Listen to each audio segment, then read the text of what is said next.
We live? We're live. Let's rock. Okay. Well, sorry for the wait, fans, but ladies and gentlemen, what's good, y'all? It's the Chillmeister Chris Gary, and for the first time in a while, Jay Wolf, as this is yet another special edition of Focus Fights Audio. Only this time it's talking about the Super Ryzen review. It's talking about the 18 fight behemoth that most of us had to stay up 10 hours for, basically enjoy. But still, though, before we get off into that, Jay, first of all, how are you? Second of all, what are your overall thoughts about this? I'm good, brother. Hope everything's going good with you. Thank you for having me on the show. I absolutely loved the Super Ryzen 4 show. It was probably my favorite of the year so far. I mean, we had 18 fights. They were all superior rule set mixed martial arts fights. We had superior rule set action throughout the whole card. The only problem was is that we didn't get a superior rule set finish, but that's okay. But it was just I had so much fun, dude. It was like you said, it was a 10-hour show from the counting the prelims on to the finish. It was around like 4 or 5 in the morning Pacific time when it finished, and I wanted more because dude, I just was having a blast. I absolutely loved it. I wanted even more. I wanted to go for the a couple dozen, 20 fights or 24 fights. It was so much fun. It was just man, I loved it. I thought it was a great show. Nah, I don't think I would have stayed up for no 20 hard. That's what But the replay's for, though. If you can't make it through the card, the Ryzen.tv, they have the replay available. It's actually available right now. Highly recommend y'all go check it out if you haven't seen the show yet, because it was a banger, 100%. But still, though, when it comes down to fight cards like that, and it's like I said before we hit record, only you would probably think of having a 10-hour card and would want more. Yeah, well, I mean, like we were saying, it was because that there was a 50% finish rate. There was 9 finishes, 9 decisions, but a lot of the finishes were coming in the later rounds. Like I could only think of one that off the top of my head, real quick, that was in the first round, which was the Ursa Yamamoto Shinryu finish. So all the other ones were in the third round, second and third round. So and then the rest decisions, but the pacing was still nice and lightning fast. There was only the only one was at the second intermission because it was such a big card. There was 2 opening ceremonies, one special for the Grand Prix bouts, and then another one for the rest of the card. And so there was 2 opening ceremonies, and then there was 2 intermissions. And the second intermission was like 30 minutes long or so. So if they would have cut down that intermission to made each intermission only 20 minutes or so, then and if the finishes would have came a little bit quicker or whatever, I think they could have cut it down to about 8 or 9 hours. So, but still, I thought it was fantastic. I loved it. I wanted, like I said, I wanted more. I was having such a good time, even though I was super tired. I was still ready to go for more. I was pumped up after that Makuru bout, the main event. Man, I was still hyped. I was like, man, what a fantastic show this was. I And mean, props to the Epic, and thank you to the Epic Ryzen Fighting Federation for making such a fantastic show with 18 superior rule set mixed martial arts bouts. I absolutely love, and it felt like it was for me because it had 2 Grand Prix, it was all superior rule set. I just absolutely loved it. Hey JBF, what's up, brother? How you doing? How you guys doing? Do I sound good? Yeah, yeah, you that do. was Sound good, perfect. look good, everything's great.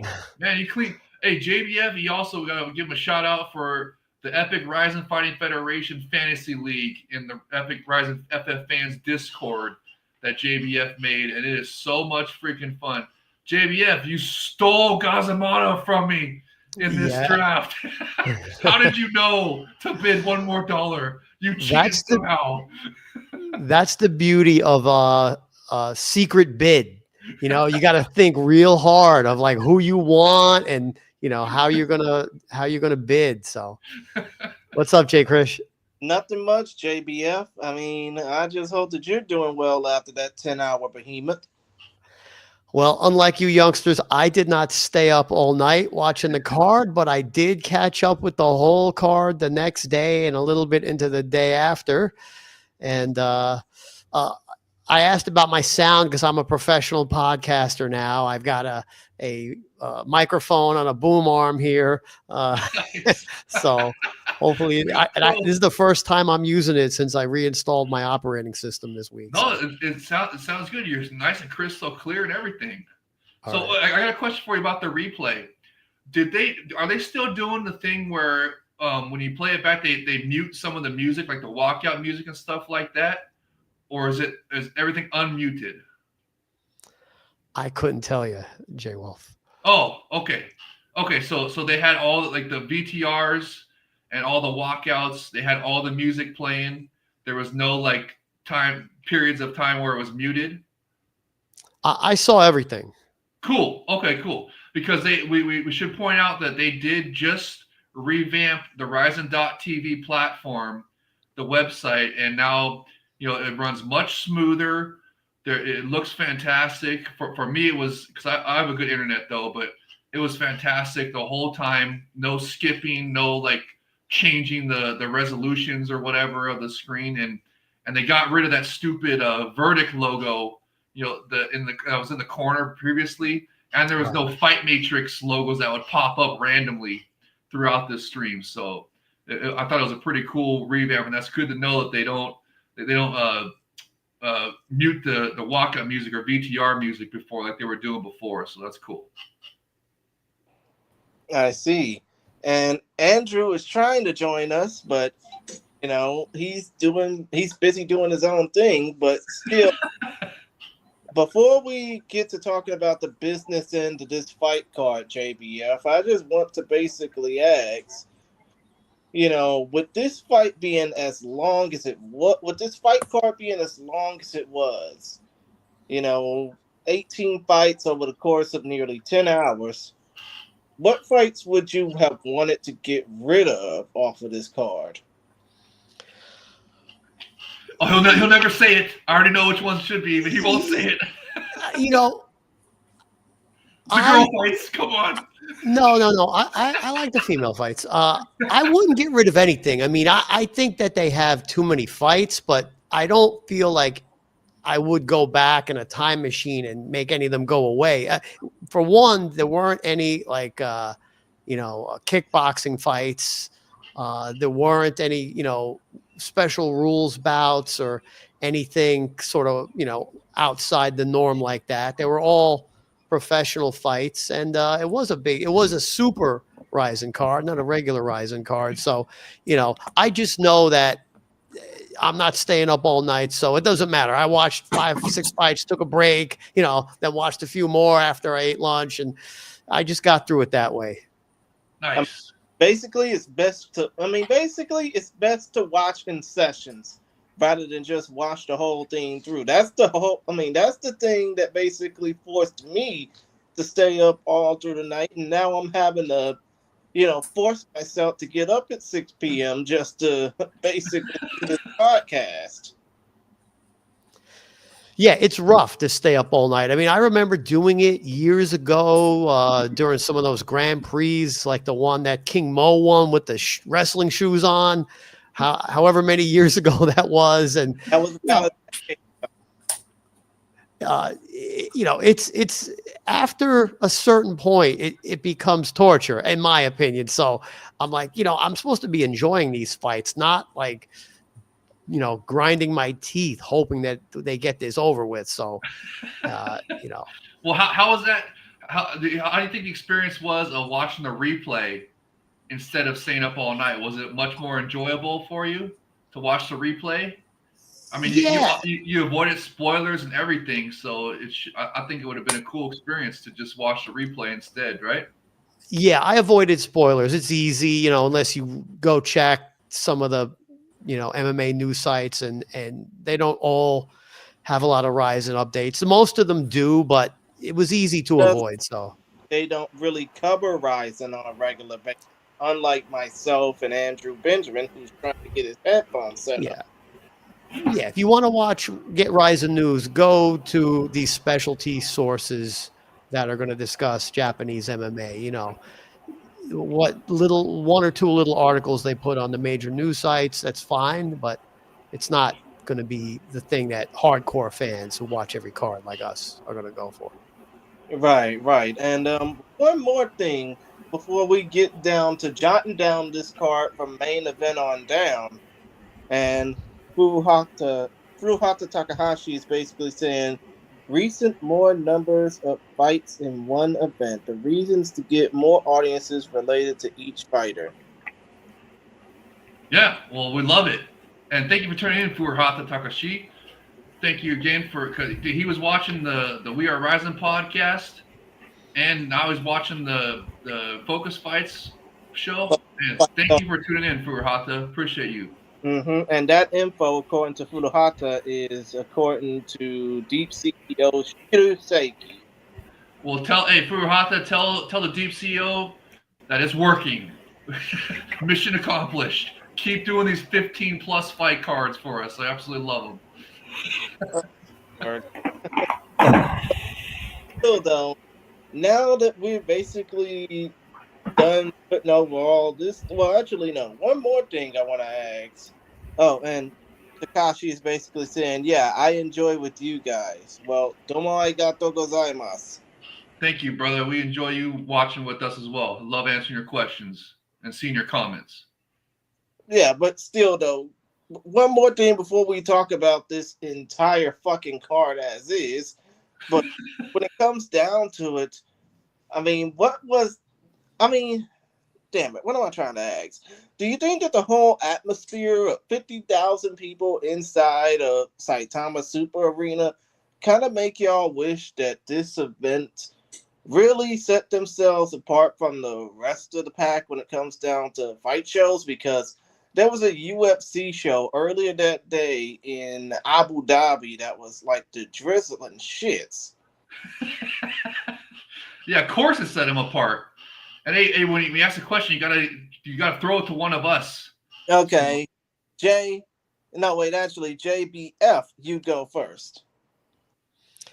Yeah, the environment's cool. They don't have that many cards, and most of them seem kind of special. But when they do the Super Rising cards and they're in a big venue like that, they seem very special. So yeah, the opening ceremony, all that stuff's really nice. The pageantry. I just don't want to stay up that long watching it all at once. I can do it for the UFC, even on a boring, mundane UFC Apex card, because it's, starts at 6 p.m. here on the East Coast. And, you know, I'll be done by midnight or 1 a.m. the latest on a pay-per-view. And, I'm up during those hours. I can't do it from, till 5, 6 in the morning. Understood. Andrew, can you hear us? Yes. Okay. Then, since you're in the mountain time zone, next when it comes down to the question I was trying to ask. Can you repeat the question? You said a lot of things, but I wasn't. I have a feeling I know what you were asking, but just ask one more time, please. Basically, what I was trying to ask was when it comes down to Ryzen having a show in front of 50,000 people at the Saitama Super Arena, and they rarely open that thing up for big events like this. Do you think that it set Ryzen apart from every other promotion that's out there, including the UFC? Um, I mean, I don't know. I mean, comparison to like KSW or even Octagon, who I don't think they don't get 50,000, but they get pretty darn comparable for Europe. I would say Mm-hmm.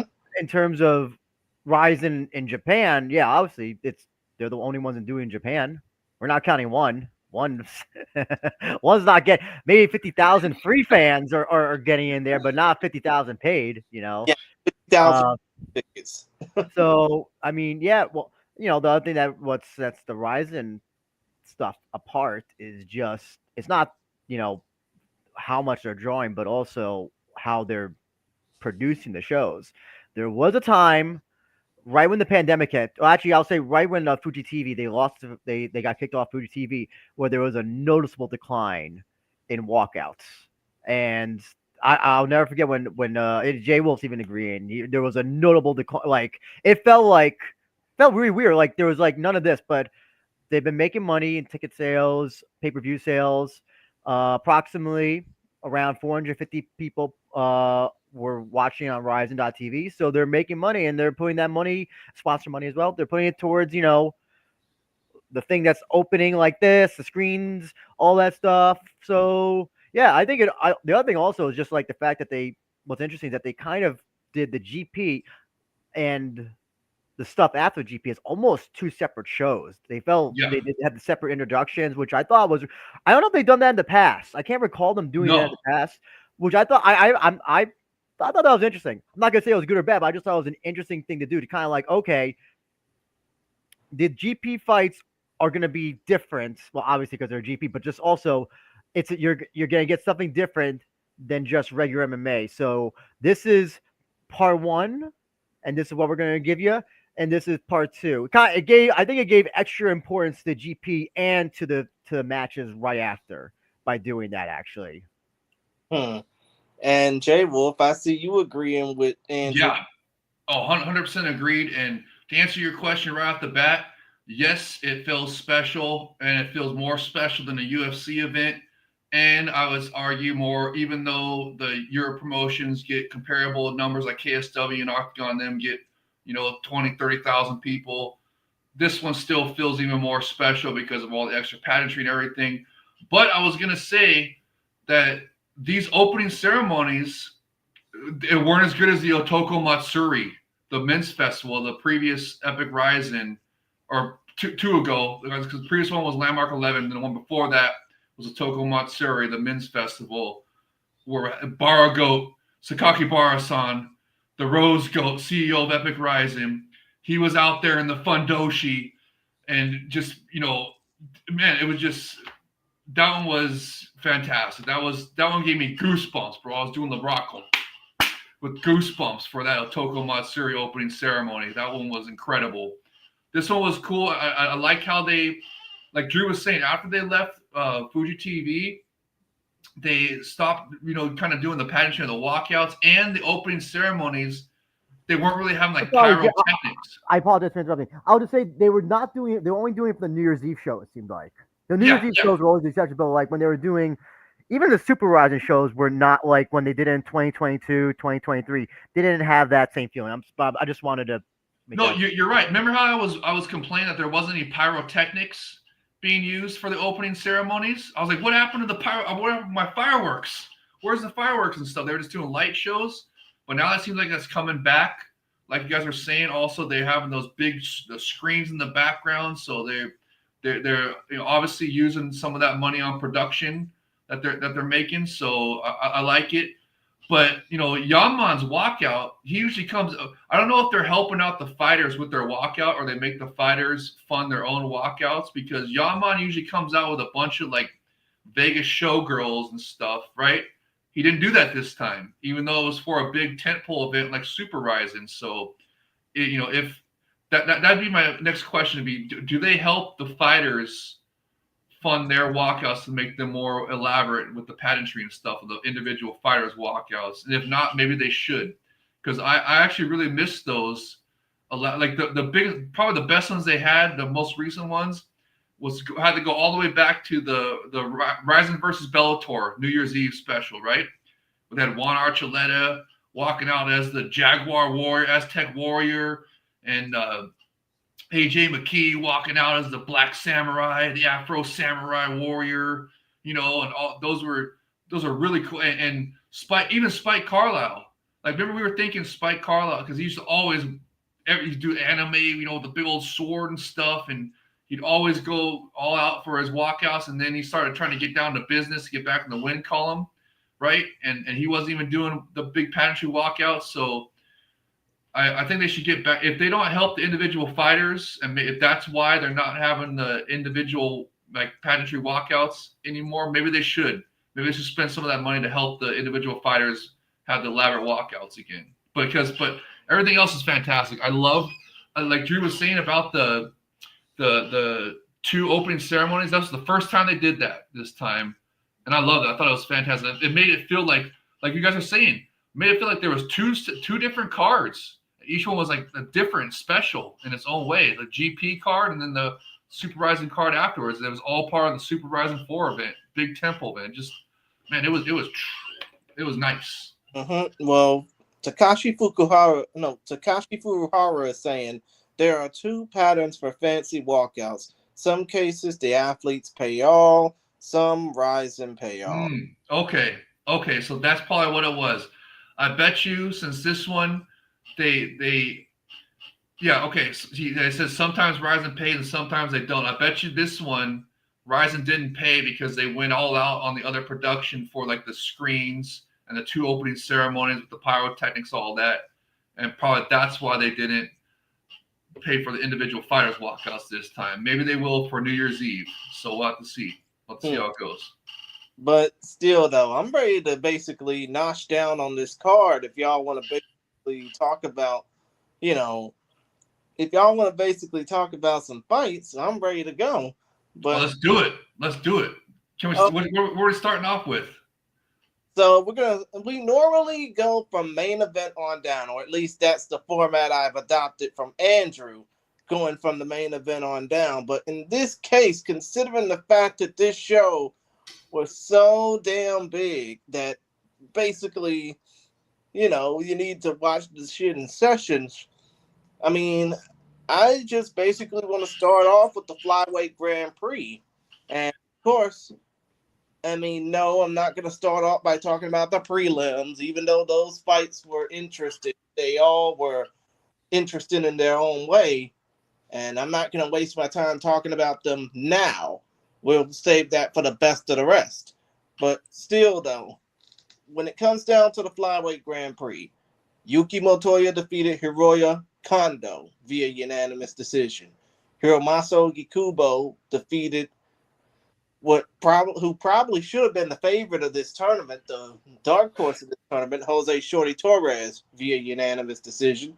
Yuki Ito defeated Nkazimulo Zulu via unanimous decision after Ito just basically destroyed Zulu through most of the fight. Alibek got Zamatov, knocked out Takaki Soya. First round TKO, 2 minutes and no wait, third round TKO, 2 minutes 39 seconds. And Makoto Shinryu Takahashi choked out Urson Batman Yamamoto in 2 minutes 55 seconds after Urson stupidly fell into a choke. But still, though, we know now these 5 flyweight Grand Prix fights are something, even though we all know that the fan voting's probably going to go Shinryu, got Zamatov, Ito, and then Ogi Kubo with Motoya left out. That's not a prediction. That's a spoiler, as Paul Heyman says. But how can the Flyweight Grand Prix be different from other tournaments that Ryzen has previously held in the last decade? Just Bleed fan, you can start first. Well, having this weird fan vote and having 5 fights and one of them not being an alternate, meaning that the fans are going to decide who wants to go. I mean, I can't say I like it, but that's making it different. I mean, in some way, you could think they're going to punish the most boring winner or the least fan favorite winner. And maybe, push them off and get them out of the tournament. That's probably what's going to happen. Was that going to be Oga Kubo? Maybe. I think it was probably going to be Motoya because he hasn't fought at flyweight in a really long time. But he made flyweight, right, for this fight, and he won. That was a decision, right? Yeah, it was a decision. 3 of the fights that took place in the tournament so far were results of decisions. Yeah, you can't get rid of the guy who won by stoppage, which is Gazimadov. He's got to go in, and then it's a little weird that it's up to the fans. I don't know what the consolation prize is. If you're the winner that isn't allowed to move on. Wait, what happens? Is it the fans? Is it the fans? I thought it was reported as the Japanese press and the Japanese influencers are the ones that are voting, not the fans. I mean, it feels like a fan vote. It feels like this is American Idol or some bullshit. Still don't. So influence fans and the press in Japan get to vote on it. At least that's what I think.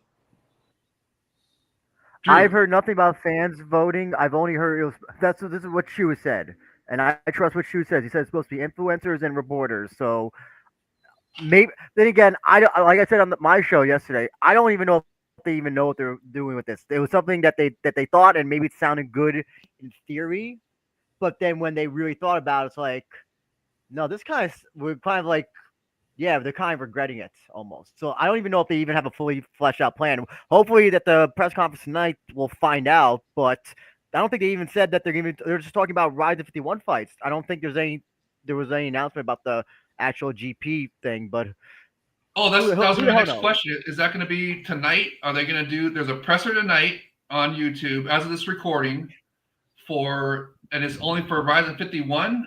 But the GP fights are supposed to be for 51. So is there a possibility we could get the GP vote tonight? I would, maybe, but if we're Hato-san, if you're here, I have a question for you. Hiroya Senshu ga ninki no aru nande desu ka? Basically asking him why is Hiroya so popular. That's what I just. It's probably. So I want to hear his thoughts on why Hiroya's. I mean, if I can say that, it's probably because of the fact that even though he's now 11-14-2 record-wise, he basically does everything he can to cater to fan interest. Yeah, but did you hear the crowd pop? I want to hear. I want to hear like. You want to hear what? Is he maybe the worst fighter to have like an actual fan base? He might be. He might be legitimately like the worst fighter to have like a huge fan base. There's worser fighters. I mean, obviously you got Koki Playboy Okada, who we'll talk about later on. You got Ersin Yamamoto, who has somewhat of a fan base. I mean, you even got Taka Kenshin for some god awful reason. Never mind, I take it back. Thank you for reminding about Ersan. I take it back. No, he's not the worst. Hiroya is not the worst. I take that back. Wow. And Hiroya didn't get finished by Montoya, so I mean that's got to count for something. I mean, that was a pretty big step up in competition for him against a gritty veteran. So and he didn't get finished. So, and the crowd was clearly behind him. They were popping for every single thing he did, every kind of escape he did, every takedown defense, everything. Okay. So I mean, Hiroya he's a rising star, 100%. Okay, Takashi is saying Montoya has fought in Rising since the first event, and indeed even more times showing up for the fans and making more attachments to them. So he thinks that Montoya is going to go through. Now, that reminds me, JBF, did you finish your thought, brother? Or did I cut you off about saying that it was not a fan vote? We had more to say on that one? No, but since you made that clear, it seems like I agree with Andrew. It's probably not very well thought out. When they do those UFC rankings, right? I used to think that it was the best, MMA journalists doing it, like the ones you've heard of, but when you actually saw the list published, over the last few years, when Dana was talking about, we're going to do it with AI, which never happened, they actually showed the list of names, and it wasn't, the well-known, journalists that write for MMA Fighting or MMA Junkie and some of the other major sites. It was like these obscure people that are barely even in the industry. And these are the people supposedly voting for the official UFC rankings, which affect people's, potentially affect people's, contender status and money and everything else. So it seems like the same nonsense in Ryzen. Basically, JBF, what you're trying to say is we're not going to get the Kevin Iolis or Brett Okamotos of the world anymore, basically putting over fighters and fighter rankings. We're getting guys and girls who are basically only there just to talk about the fun stuff. I don't know. Yeah, it's weird. I mean, they really should make that clear. I think that's a stumble. I think it's kind of an embarrassment. Tell us what the rules are. This is a tournament, right? Whatever the rules are, they should be made clear in advance. It seems like they're kind of just making it up as they're going along. Okay. And Takashi is saying one of the Rising Talk channels they've shown statistics. Montoya has the highest numbers of those that were at that Super Rising event just showing up. Really? I I mean, like the crowd did not sound like it for Hashi. It sounded like they were behind Hiroya more than they did were Montoya. So, because I would they like were sure. to extend on just Bleed fans' point, and J Wolf, you're gonna get so angry if I say this, but listen, it's the truth. Listen, you're talking about like you want to go back to like the old tournament styles and all that stuff, and this is like the complete Yes. opposite. This is the complete opposite of what a tournament's supposed to be about. There has never been not Drew, that I Drew, can recall. take your hand off Oh, the mic. sorry about that. Sorry about that. Yeah, It yeah. moves. It moves, and I have to adjust it because if I don't, it goes to my mouth and it sounds gross. But yeah, this is not a real tournament. If people are if winners, I mean, that's the other thing I have to say. If somebody who's winning is being eliminated by a vote and they're being altered, that's not a real tournament. I don't know what that is, but that's not a real tournament. Right now, the PFL is doing exactly what you wanted to do, Jay Wolf. It's actually you move, you go forward, you're eliminated. No voting, no points, no bullshit. It's that's what it is. I What mean, what they're basically doing with this tournament, Andrew, is basically treating it like it's a reality TV or it's like a reality yeah. competition show. That's interesting. That's actually a really apt comparison because like I would understand if it was a fan vote or if whatever vote to say, hey, which two people who lost would you like to see fight, and then they become an alternate, or even just like who would you like to see who got eliminated be an alternate. Hmm. But So they it's just can't do that with only two. With they made it a 10-man Grand Prix. they did Can't it. Yeah, I do know they that. did it with uneven numbers, which really is like Exactly. I know it's really really really dumb. Like I just don't understand. Like I just don't understand why JBF. I think said it best. It's kind of like I won't say a fumble, but just kind. I'm more perplexed by like why Bauer was in the bathtub thinking about like how this came to his mind. Like that's all. And we should mention that that's where it was reported that Sakaki Barasan came up with the idea was while I was in a bathtub. So that's where that reference from Drew is from. But remember, hey Drew, remember what I was telling you? The solution was to make it a 16-man Grand Prix, and the only reason it was only 10-man instead of an 8-man is because they're trying to get a Japanese fighter to the final. That's what it all comes down to. Well, So should have been an even. Should have been an even number. Shouldn't have been an odd number of people, regardless. I know. I 100% agree. I mean, what were they scared to make it a 12-man Grand Prix? Because that would be too I just close to think this. 16 I man. think this is just Barra just being promoted and trying to think of something outside the box. He does that. Well, you know what it was? It was he wanted one of these fights was supposed to be alternate bout. It was 8-man Grand Prix, and then it was supposed to be an alternate bout, right? Well, that's But the other thing. So, yeah, remember Sosoya and Torres got added last minute, like yeah, yeah. yeah. And so, by the way, both lost. By the way, so Mm. that didn't really work out as well. So, And yeah, you I know was. what? Before you continue on with that quote, Andrew, Takashi is saying, I think the reason why Hiroya is getting cheered is because recent fans of Kai and Mikuru cheer all JTT fighters. That's why. Oh, okay. Well, that makes sense. But I mean, dude, Hiroya was getting some really loud cheers, like for every little thing he was doing. It was pretty impressive. So that kid's got a bright future ahead of him. Just Mhm. Yeah, developing. of course. And by the way, Takashi showing up some stats. I don't know if you can try and translate all that in your brain, Andrew, but still, though, I basically, see. I see. Reina's number 2. Striker Queen Reina is number 2. That's right. but still, though, basically, long story short, when it comes down to, I mean, shit, what were you trying to say, Andrew? When it comes down to the reality show format of this? Oh no, you're the one you made the reality show format, and I kind of was like, oh, that's kind of like a kind of like a understandable comparison. But like, Right. I'll just say like, for somebody who's, also just like I don't know how to explain this to like a non-Ryzen fan. Like, how do you explain like, oh, they're voting for somebody to be eliminated who move forward? I don't get it. No, And you they're say I voting know for the alternate. They're voting for the alternate, they're, not but they're getting eliminated. J Wolf, they're getting eliminated. If you move forward and then you're being taken out of the bracket, then you're eliminated. As far as I'm concerned, that's what it is. Right. okay. That's Well, I mean, you're not going to get how any they not. argument on me. I won a 60-man Grand Prix. None of this shit would have even been a problem. So the only problem would have been they probably wouldn't have got a Japanese fighter to the final. Hmm. Now, come to think of it, seeing the fact that we just about talked about the flyweight Grand Prix, I want to basically talk about one little exception.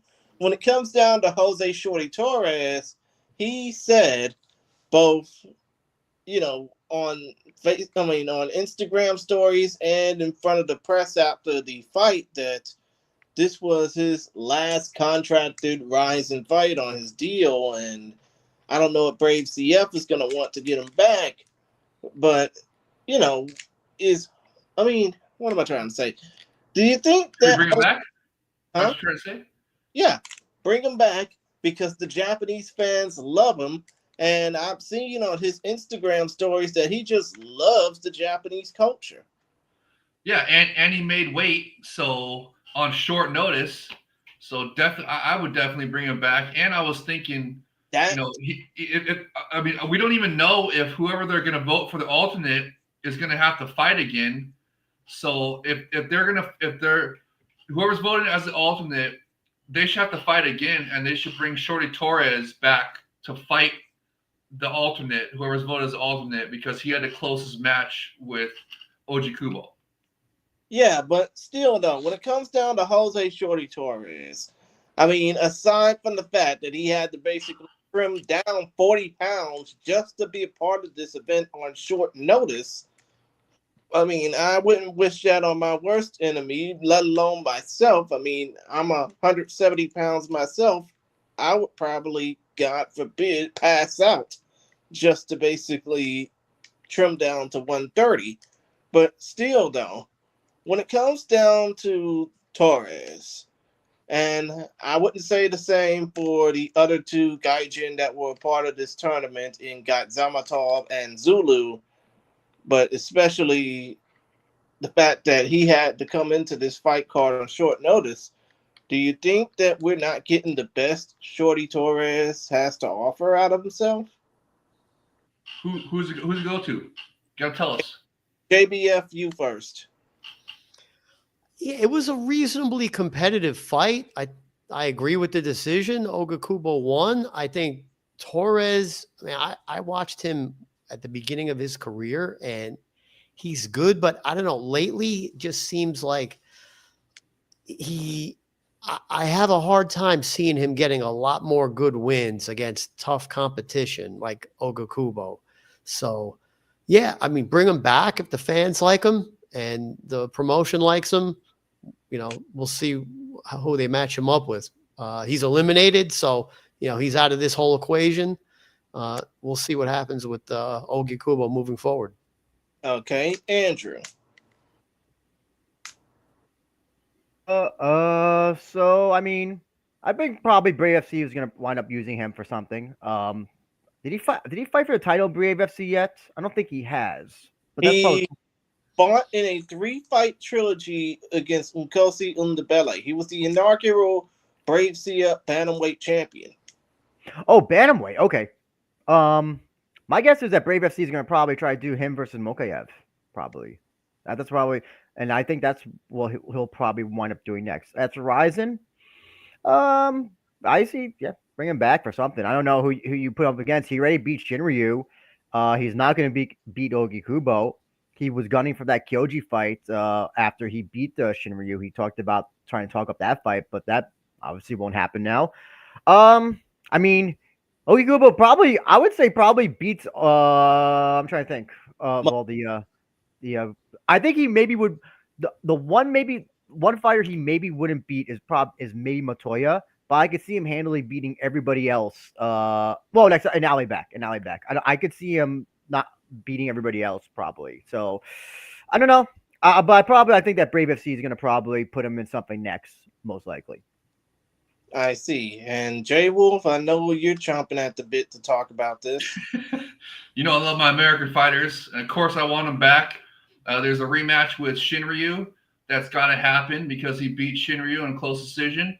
And I feel that there's a rematch with Ojikubo that could happen in the future because that was a close. A lot of people scored for Shorty Torres, even though we all agree that Ojikubo won. But some people had scored it for Torres, saying that he outstruck him and stuff. So there's an argument to be made that to do the rematch for that. And who knows if he gets a proper notice and he doesn't have to cut a drastic amount of weight in a short period of time. Maybe he'll come into the ring better next time and be able to beat Ojikubo. So to me, there's two fights right there, two rematches with Shorty Torres, and then there's plenty of other guys that they could have him fight, from this flyweight Grand Prix. And I was thinking, I want to see what's going to happen at this presser later tonight, as of this recording. If they're going to talk about who's going to be voted as the alternate, and if they're going to have the alternate fight somebody to for that alternate spot. If they do, they should. Shorty Torres is number one on the list to bring back for that. Jay Wolf, sorry to piss on you and call it rain, but there is no reason for a rematch with versus Ogikubo. There was. Why some people scored it for Torres. Well, they're wrong. I'm sorry. There's like. I don't want the rematch with Shinryu because I think that Torres handily beat him, especially in that third round when Shinryu kept going for the leg locks stupidly. But no, there was zero reason for a rematch for Ogikubo. Zero. I want to. What's the compelling? What is he? Saying that some people scored it for Torres. So I have yet to hear a compelling reason. They just said, "Oh, Torres won." How did he win? JBF, you pay attention to fights pretty well. How would you? Is there any way that you saw Torres winning that fight? I saw zero. The fight from the other day? Mm-hmm. Torres and Ogikubo, yeah. I didn't rewatch it. I'd score it. I wasn't betting on it, but I thought it was competitive. But if this was the unified rules, you could conceivably have given Ogikubo all 3 rounds, even though it was close. At worst 2 rounds. I'm certainly not calling it a robbery. I don't think Torres is calling it a robbery, so I'm not sure why we're even contemplating it. Ogikubo moves on. He's one of the best fighters in the Grand Prix. So let's see what happens moving forward. By the way, I would just like to add that if this was the UFC doing this nonsense, Jay Wolf would be like, Dingleberry Dane is trying to rig the tournament. The fact that this is Rising's the only reason Jay Wolf is okay with this. That's very true. If PFL was doing it, Jay Wolf, you'd be like, oh, that's not a real tournament and all that stuff. You'd be screaming the high seas and all that stuff. That. Come on. Boy, you guys already know I'm upset that it's not a 16-man Grand Prix. No. You be crying about that. Oh, it's not a real tournament. If we're voting if Thad Gene gets to face Logan Story or whatever, or if UFC, Demetrius, should Ian McCall face Demetrius Johnson or should it be Benavidez or whatever? No. I'd be saying it was like I do with the tough tournaments, the Ultimate Fighter tournaments. I'd be saying they're a bastardization of tournaments. The tough tournaments are straight. I mean, they're tape delayed, true, but they're a straight tournament. There's no vote. Yeah. Yes, there is. They vote on who the matchups are for each round. That's not the same thing, though. What? What are you talking about? The Ultimate Fighter? I know. There's no set bracket in the Ultimate Fighter. There's no set bracket. You mean after the first round? The coaches in the pick. First round. In the first round, the coaches pick. They flip a coin. One coach, Cormier versus Chael, gets to pick. It's fucking a bastardization tournament. That's what I would be saying if this was a UFC-run flyweight Grand Prix. Well, there's a reason why UFC doesn't do tournaments anymore, Jay Wolf. There's a reason why. Yeah, because they're stupid, and they're losing their luster. Yeah, I love tournaments. I think when I'm watching other promotions other than the UFC, I think they're a great differentiator with PFL, either their old format or the new format or or Ryzen, a Grand Prix. I think it's great. I just think, introducing this element into it is not wise, and they're not really being transparent about how it's whatever's happening. It's not going to ruin my enjoyment of it that much, but we have to call a spade a spade. Well, let's see how it Imagine how plays much out it would first. suck imagine if you're the fighter. Say if you're Ali, or say if you're Shinryu, you get that 1 minute submission in 1 minute, and you're voted to be in the alternate. Like, how shitty has that got to be? Or Ali back, with the comeback win. That would be very shitty. That would be Yeah, shittier than going down into a fucking septic tank. yeah. Well, let's see how it all plays out first. Hopefully tonight we'll get some answers to this. And I just want to say real quick about this flyweight Grand Prix before I move on, that for the opening ceremony, it would have been awesome if they had Barago come out in the fundoshi like they used to have Takada and tell fighters, get out here. I'll tell you this. Here's the best scenario that could come out of this poll voting, whatever. That Barra says, "Listen, in my head it sounded good, but we're not gonna do it. We're gonna introduce one more fighter who will say got a bye in the first round, or one of the losers. We're gonna have a vote on which two losers should face off, and then they'll fight. They'll fight whoever, That whoever. doesn't work time-wise, though, because they don't have any events until September. Oh yeah, that's well. No, you can do the vote. You can do the vote and then have the fight booked in September. I mean, Okay, so you're saying that they vote for who the alternate is and have them face bring a loser back to fight. Yeah, that's. I think that's the best way they can save face. That is the best way. The next event ain't for another 8 or 9 weeks, so You that's plenty of time to speculate. Yeah. Now maybe maybe Zulu can't do it though because his eye may be still screwed up from the fight. But no, it's got to be Torres. It's got to be Torres. I mean, who else had a closer fight than Torres? No, wait, hold on. No, he didn't have a close fight though. J-Wolf, stop saying that. He did not. He did. No, he didn't. And you know why people were saying he won? I know exactly why. Because he rocked Oji Kubo a couple times. He didn't rock Oji Kubo. What? Yeah, he did. What? No, he didn't. Yes, he did. But anyways, who had a closer fight than him in the flyweight Grand Prix? You also got to look at who could be cleared to fight as well.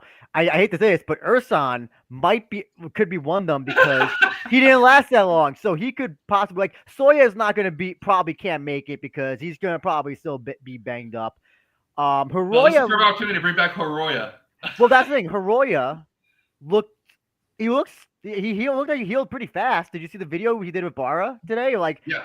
I don't know if that was like a filter, but he looked better. He looked much better. So you could do Ursan versus Hiroya, and I would be fine with that. And listen, if Hiroya wins, which actually there's a high likely chance he can win that gets him back in, and that's what Ryzen really wants in the end. Yeah. Let's do it. True. Now we go from talking about the greatness of the flyweight Grand Prix to the outright dog shit of the heavyweight Grand Prix. I mean, oh God, not again! Come on, it wasn't that bad. Jeez. It was. It was not, dude. Soldakin is a fantastic fighter. He's a UFC level fighter, and he's gonna win the whole thing, and he's gonna face Bader. No, seriously, that heavyweight Grand Prix semifinal, those heavyweight Grand Prix semifinals were boring. Oh God, dude! Don't tell me your butt hurt that Soldakin whooped up your boy Ueda, sent them packing back to the sushi bar. Oh Lord! Still, the point of the matter is when it came down to these two fights, Marek Samochiyuk defeated Jose Augusto Barros via unanimous decision. And the Soldakin, who basically was stalling and brawling, defeated Mikia Ueda 2 minutes 5 seconds of round number 2 by probably the laziest punches I've ever seen in my collective fight life. I mean, That was a perfectly executed PFL style finish right there. Oh my God. Still What does though, that? What does that mean? A PFL style finish? I don't understand what Have that you means. seen how weak the PFL TKOs are? The ref steps in for like the little pitter pat punches just to get their finish percentage up. Oh, JBF, we can't allow that. That's not true at all. oh God. This is just Jay Wolf's bias. You know, I he know. wakes up in the morning and anything that isn't Ryzen or a one night tournament is bad, and he just finds whatever talking point can support that truism. This is yeah, it's just not fair. Jay Wolf's a better MMA fan, a more knowledgeable fan. He doesn't need to rely on this kind of hackneyed, overused cliches to Oh, to come on. I support love the the thing he cliches. likes and explain how everything else sucks. But still though, because of those two results that I just read, we now have the worst possible scenario for a heavyweight Grand Prix final. Instead of just getting the traditional time-honored battle between Japan and Brazil, we got an all-European showdown between Samuel Chiuk, Poland, KSW, and Soldatkin, German, Russian, fighting out of FNC and German T-Top's Russian Cage Fighting Championship. But still, though, after all that is being said, was the heavyweight Grand Prix a bad idea from the jump? And how will that affect the Ryan Darth Vader fight on New Year's Eve, depending on who actually wins this piece of shit? JBF. You just say to go for next. Come on. I'm about to jump in here. I'm fucking chomping the bit now. You got to talk know, J Wolf who's talking yesterday. first? I want to hear JBF. I want to hear what JBF says. Heel, Wolf. I said heel. Yeah. Go first. I don't know why they did it. I mean, there's been a lot of great heavyweight tournaments this year across all different combat sports. But this isn't really it in Ryzen. They had one. Was there only one Japanese fighter? No, or there were two at the start. So they had a small chance. Actually, I think there was three. There were three. Okay, there you go. They had a small chance of getting someone in there. I mean, it really shouldn't matter. I mean, just because it's a Japanese promotion, does that really mean we need to have a Japanese fighter reach the semifinals or the finals? Exactly. If that's the case, then just make an all Japanese or maybe an all Asian, Grand Prix and forget trying to cherry pick a few international fighters who are more than likely to advance. If everyone in Japan loses interest in it because it's a Russian against a Polish fighter, then what was the point in the first place? I mean, I watched the fights, there were out of the whole tournament, there were a couple good fights and that's it. So I don't think it was a great idea. I'm not sure what the point of it was, but it is what it is. Basically, the whole point of this is to have somebody fresh enough or soft enough for Bader just to beat up on. Yeah, and there's no reason, like bringing in Ryan Bader for this is like, it's like bringing in Floyd Mayweather for his stupid exhibition fight. Like, why? Like, what are you trying to build? I mean, I don't really get it. I just think it's kind of silly, I just don't see why Ryan Bader appeals to the Japanese fans. I don't know why he's the prize for this tournament. Just wait till he wins the Best Supporting Actor Oscar. Money. That's why they basically see dollar signs off of Ryan, not because of the fact. Really? Not because of the fact that he portrayed Mark Coleman in that Smashing Machine movie that I think is coming out in October, if I'm not mistaken. Yep, first week of October. But still, though, basically they see dollar signs off of him because they know they can get somebody who has been in the trenches in the UFC, who's won championships in Bellator, who basically wasted everybody's time in the PFL, and now can be just as good of an asset to help Ryzen, migrate over to Western audiences than anything else. including King Mo when the damn promotion started about a decade ago. Yeah. At that time, though, they had a lot of big international fighters: Crow Cop, King Mo, and then a bunch of other up and coming fighters. Jiri, who went on to become quite famous, and there was more of a commitment. Back then they brought in a lot, so it didn't matter if some of them were Japanese, some were Brazilian, Americans, European. They were some names, some up and comers, and it was much more of a commitment to the heavyweight division. This was like a little, like a half-assed commitment with these 8 fighters. It wasn't that much of a tournament. Agreed. And before we get to Andrew, Daniel Dzubecki, the native of Poland, basically said, I believe the main idea of that tournament was a tribute to the promotion's beginnings. Which, let's remember real quick. Remember when they had that 16-man, about 200-pound tournament, and King Mo won that fight? I mean, King Mo won the whole damn thing across 2 nights? Yes. That was How fun. could we forget? I mean, basically what they're saying, basically what Daniel Dzubecki is saying, you know, is this tournament, the heavyweight tournament, was supposed to have been a tribute to the first tournament that Ryzen had about a decade ago.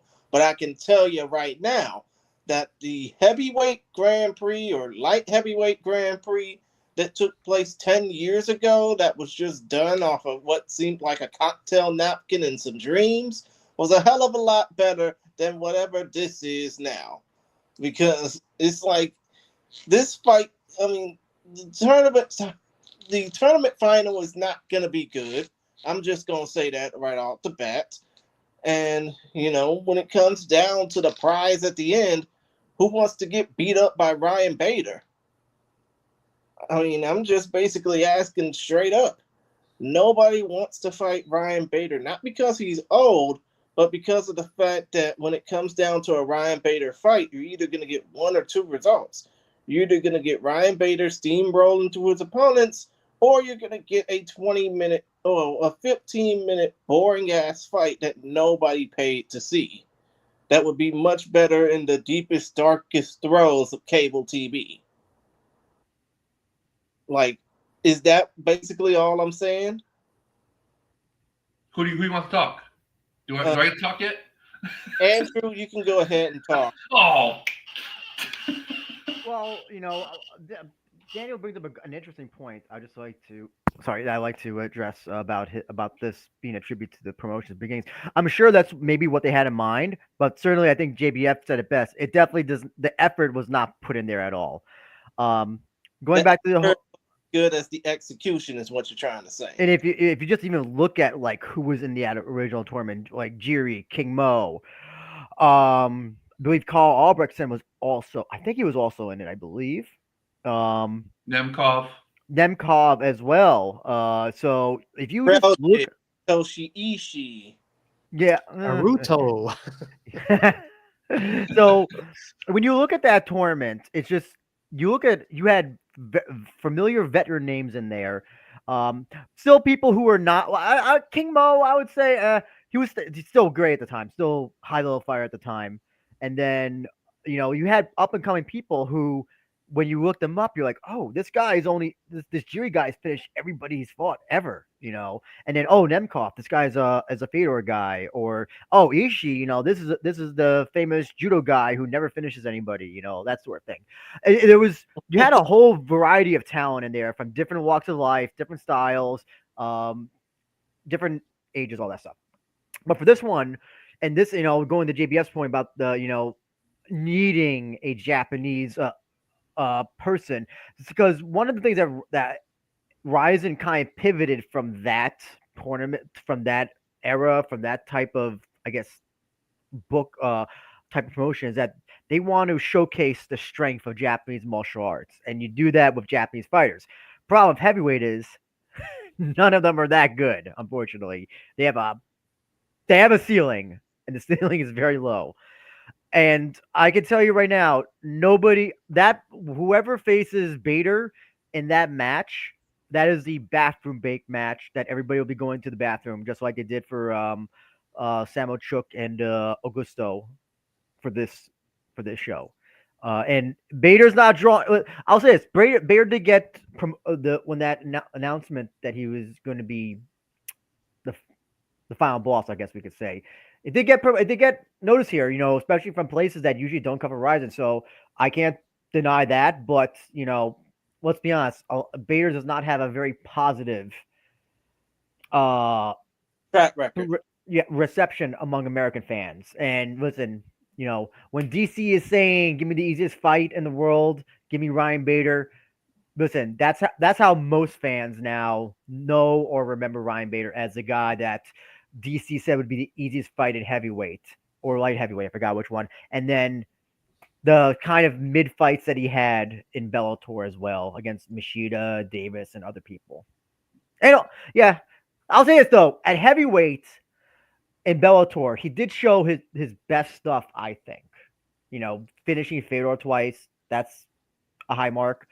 And he was just overall, I think he seemed better at heavyweight. So I'm hoping that this will not be light heavyweight Bader. I'm hoping that we'll get a better heavyweight Bader. But listen, this guy hasn't fought in how long? Like it's got to be over a year, and he's in his 40s.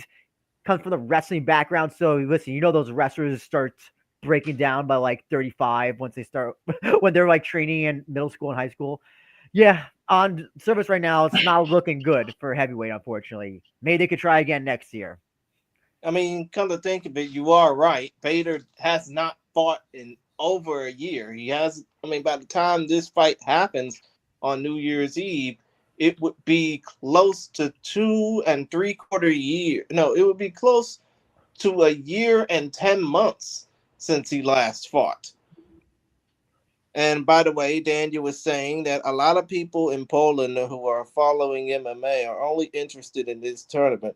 But unfortunately, MMA media are only talking about it, pretending like the rest of the fighters don't exist.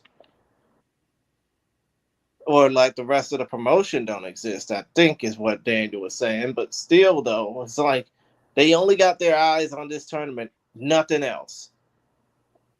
I mean, I hope I want the worst tournament fight. I want Samo Chook versus Bader on New Year's Eve. You No. ain't getting it. I want it. I You want ain't that. getting it. It's well, gonna be the best possible final. well, No, Unless that's you're no, getting- that's at least listen. I would listen if it's Soldakian versus Bader. I'm just gonna show no interest. If it's Samochuk versus Bader, I'll be like, okay, this will be so bad, I have to watch it. This will be it'll be so anti-entertaining. I'm gonna watch it out of just wait a minute. You're talking about bad enough to where you have to Mystery Science Street Theater 3000 watch through that? Oh my! It might be. I don't know. JBF, do you care about who makes it to the finals? Do you care if it's Soldakin or Samochuk? I mean, I think Soldakin would be more interesting because he did get a finish on this last fight. I watched his fights in on the Contender Series, and he was dangerous. Right, he got DQ'd in one of them, if I recall correctly. Mhm. I mean, it's not with Bader being out so long and the age he is. It's not beyond the pale that Soldakin might upset him and beat the much better known older veteran. Be good for his career, if nothing else. I mean, listen, I'm going to watch it no matter what it is. But yeah, I wouldn't say that I'm excited for it. I see. And before we get the dog off the leash, I talk about it. Daniel basically chimed in and said, it's like when they talk about the Samochiyu fight in Ryzen, they talk about it like the rest of the fights don't exist. No word about Kleber, Pitbull, the Flyweight Grand Prix, nothing. I'm surprised about Kleber because he fought in KSW, so I'm actually surprised that they're not talking about him. Yeah, same here. But then again, I mean, it's like they don't care about Kleber. They talk about everybody else. Actually, they talk about Samuel Chiuk. They don't talk about everybody else. And now, Jay, dog is off the leash. Oh. Excellent. I was gonna say the amount of haterism around here is too damn high for this heavyweight Grand Prix. It is freaking awesome. I love it. And Daniel was talking about when it's going back to the original Grand Prix, what he's talking about is how each one of these Grand Prix participants in heavyweight Grand Prix was representing a different promotion.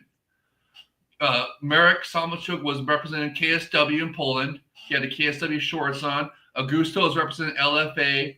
Sodakin was representing one of those Russian promotions. And, of course, Ueda, Sudario, and then we're representing the Epic Rising Fighting Federation. So that's what he's talking about, the original Epic Rising, where they had the banners in the background of the different promotions. That's what he's talking about. And the reason why the Polish MMA media is only covering Marek is because he is a part of the collaboration right now. He's an active KSW fighter. That's part of a collaboration between Ryzen and KSW. And he's the KSW representative in this heavyweight Grand Prix. And he would have freaking got the finish. Dude, he had Augusto. Dude, he had the welt, a visible welt on the Augusto's leg from leg kicks. He had a leg kick finish right there. And I don't know if it was corner malfeasance or what, but dude, if he would have just kept going with the leg kicks, he could have got a leg kick TKO. He forced Augusto to switch stances and everything. And it was a visible knot on his leg, like that big, dude. It was, I could not believe he didn't finish that. And then, Daniel's saying that it was a tape delayed broadcast. That's right. We were seeing about, I don't understand why they won't, well, at least they didn't geo-block the Ryzen.tv in Poland this time. I was seeing Daniel and our buddy Mizan from the Ryzen FF fans Discord was talking about that, about how they didn't geo-block it in Poland this time, which is great. But, why would they tape delay it? I don't know. I guess that's something to do with the Polish TV or whatever. But just the fact they didn't geo-block it on Ryzen.tv is a very promising development. So hopefully they'll continue that for the final now, that it's going to be Sodakin versus Marek.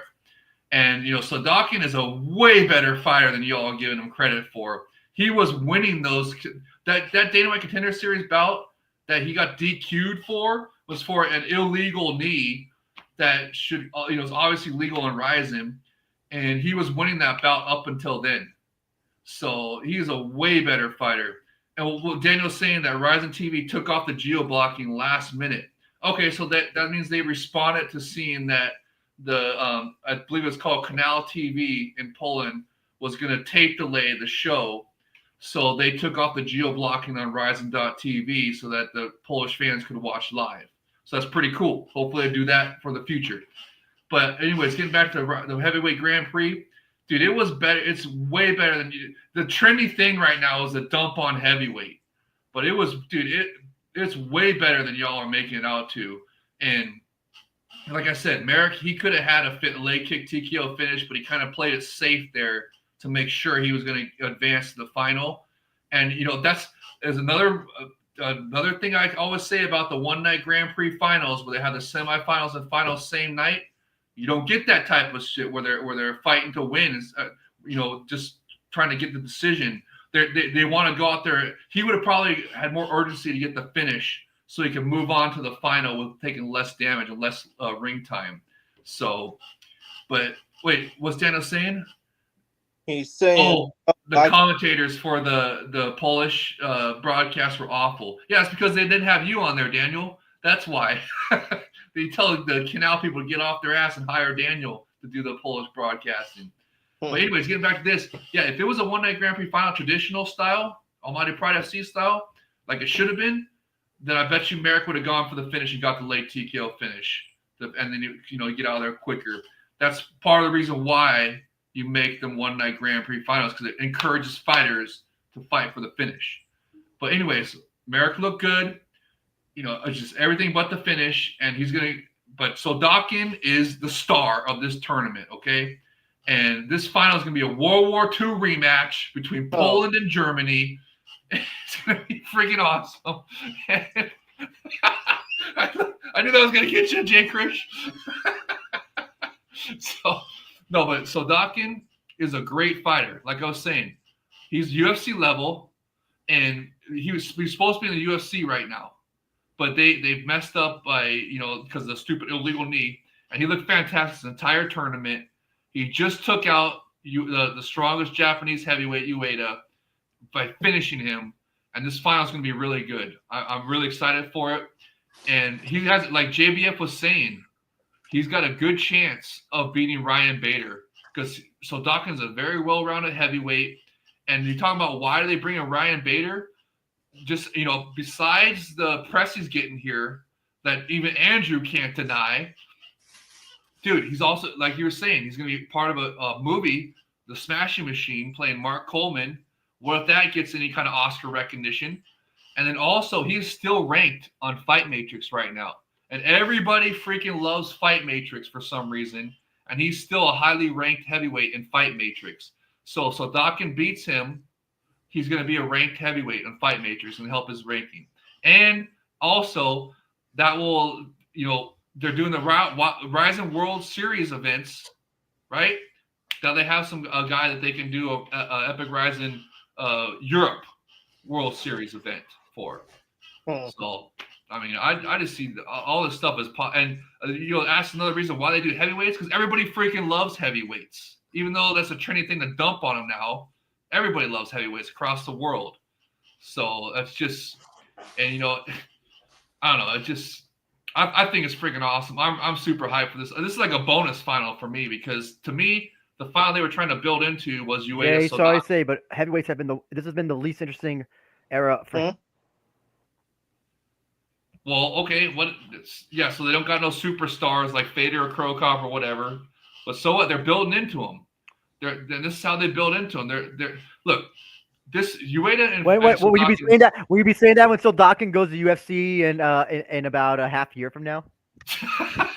After he wins the tournament, and then we see him on UFC prelims, Apex, whatever, next year. Are you gonna be like, oh, that's great for Ryzen because he left because people are gonna watch Ryzen or whatever? No, I'm gonna say that he didn't do nothing. It was a dog shit tournament anyway, so who cares? So that'll be a dog shit. It'll be dog shit if he leaves. Oh, okay, gotcha. No. I'm just that'd be a nightmare scenario. I'm sick of them. Like I said, stop letting UFC post these guys.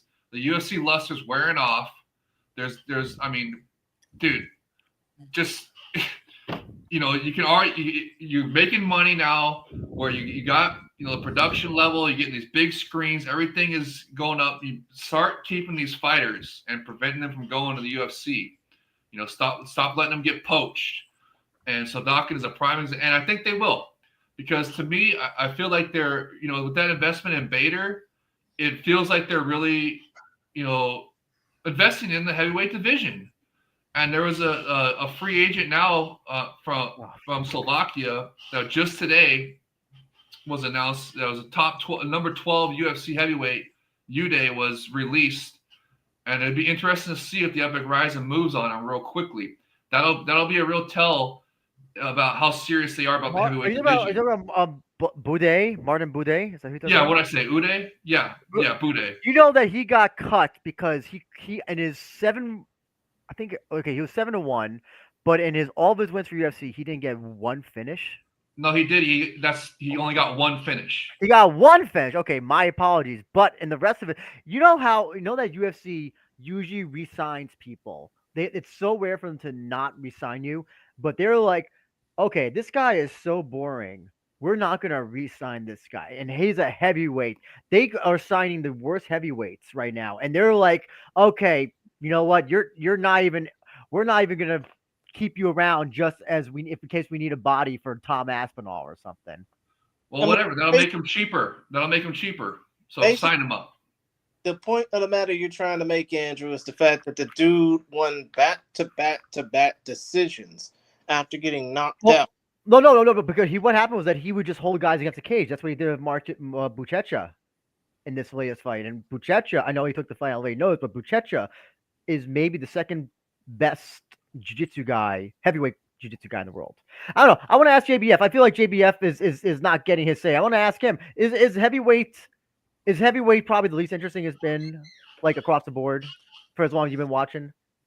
Yeah, in the UFC, yes. Outside the UFC, it's the exact opposite. So John Jones, retiring, Tom Aspinall being inactive, the rest of the heavyweight division, there's not a lot of great names. You know, we got some fun stuff recently. Like I made some money on Black Beast, you know, knocking out his last opponent recently a few weeks ago as an underdog. So there's always something, you know, good going on. But the heavyweight division in the UFC is not strong. Now, outside the UFC, with the exception of Ryzen, there's been some really great stuff going on in heavyweight. You had the Glory, that massive was it Last Man Standing, I think they called it, Yep. or you know, a big heavyweight tournament that's still ongoing. And there was another one too. Karate Combat did a heavyweight tournament, a one night heavyweight tournament, by the way, recently. So That was awesome. And Daniel James, who was also a part of the heavyweight Grand Prix here, was also a part of that tournament as well. that's right. You've got fan favorite and my favorite, Smiling Sam Alvey, won the heavyweight tournament. The heavyweight title in Karate Combat as a plus 550 underdog. So there's definitely interesting stuff coming. Looking forward to next year. David Feldman from BKFC promised us a massive open weight tournament. It's 185 pound and above, with a $25 million worth of purses, of which $15 million is going to the winner alone. And then I think $1 million to the second place, and then, you know, $500,000 to the, you know, the next two runners up, and then the rest of it divided amongst the field, which I think is 32 fighters. That's going to be something never done in history. And I mean, after a period of 6 months where they you know, talked about it and then kind of put it off to the side, they recently had a press conference and gave all those details. So he must have a sponsor and a broadcaster with the money lined up. I mean, I guess it could always fall through, but he made it sound like it's pretty solid. So, you know, there's definitely stuff to look forward to in heavyweight. Mm-hmm. And I mean, Daniel was saying I would strictly focus on MMA promotions. Okay, Karate Kid, blah blah blah blah blah. Octagon Karate Combat using heavyweight MMA fighters, but Glory Kickboxing is the world leader in heavyweight kickboxing, and they can do whatever they want. I mean, don't you think that kind of, you know, Don't forget the best heavyweight fighter outside UFC, PDF, you know, as well. You know, that's the one thing. You wanted an interesting tournament or interesting, I guess, end game. That's the thing. KSW is not sending their best to Ryzen. It'd be great. Listen, having PDF be the guy who's the final boss for the tournament. PDF would be the best guy, one of the best guys you could possibly have. But KSW does not send their best. Daniel would back that up. That they just send their lower tier guys. You know? Well, he's made the final, so he's not that bad. No, it's just that everybody else was just bad. I think it comes down to W not wanting Phil DeFreeze to compete in this tournament. It's just that they don't want. It's not that they don't want him to lose, because let's face it, he's not facing the best in KSW either. But if you put him in that tournament, I mean, he'll basically get exposed. That's right. So Dawkins would have beat his ass. Oh hell no! Hell no! PDF would have fucking destroyed him. What? By the way, Mark Samochiuk was number 10 in the rankings. Now he advanced to number 3 with the win. Daniel, is that in the PFL rankings? That's interesting. If we're counting the Ryzen wins for PFL. I mean, wait, hold on. PFL, KSW. Sorry. Geez. Oh, okay. You got me confused, J-Wolf. I was having like, wait, what?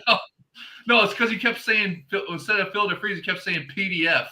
And that got me on the P part. So I said okay, gotcha. PFL instead of KSW. Lots of P's. Yeah, so Daniel, is that on the KSW rankings? Because that's interesting. If Merrick was number 10, and then he moved all up to number 3 based off of Ryzen wins instead of KSW wins, then that's interesting. That moves him within striking distance of Phil DeFreeze if he cannot win this Ryzen tournament. Well, according to Daniel, he's saying that original plan was for Ryzen to get Arcadius Rosek, the Oh, former Glory kickboxer, who was suddenly good at MMA. But suddenly there was a chance for him to fight Phil DeFries. okay. So that's cool. So they obviously are not like you guys are big out like they're saying. So look, he said it is KSW rankings. Sweet. Okay, Who that knew KSW had a 1 through 10 rankings? I didn't. me either. But and how cool is that? Is that the Ryzen fights are counting for the KSW rankings. So that means no matter what happens now, KSW has a contender for Phil DeFries when Merrick goes back there. If he can't, if he gets eliminated from the Grand Prix here. That's pretty freaking cool. That shows a level of collaboration that is pretty freaking cool, I think. So, I wonder if what if they bring over Phil DeFries in the future and have a crossover collaboration title They're super not fight? going to, Jay Wolf. They're not going to. They've How always do you sent their know? mid guys. They've always sent their mid guys, even from the beginning. And nobody No, else cares. they sent a top 10 guy who's now the number 3 guy, No, and they're counting Ryzen wins for the rankings. I don't know. I don't know what top 10 constitutes in terms of KSW because even JBL, I was agreeing with JBL. Like, Daniel what they had just rankings. said he was ranked number 10, and now after his Out of Epic who? Ryzen Out of who in performances, he's KSW? up number 3. Out of who in KSW though?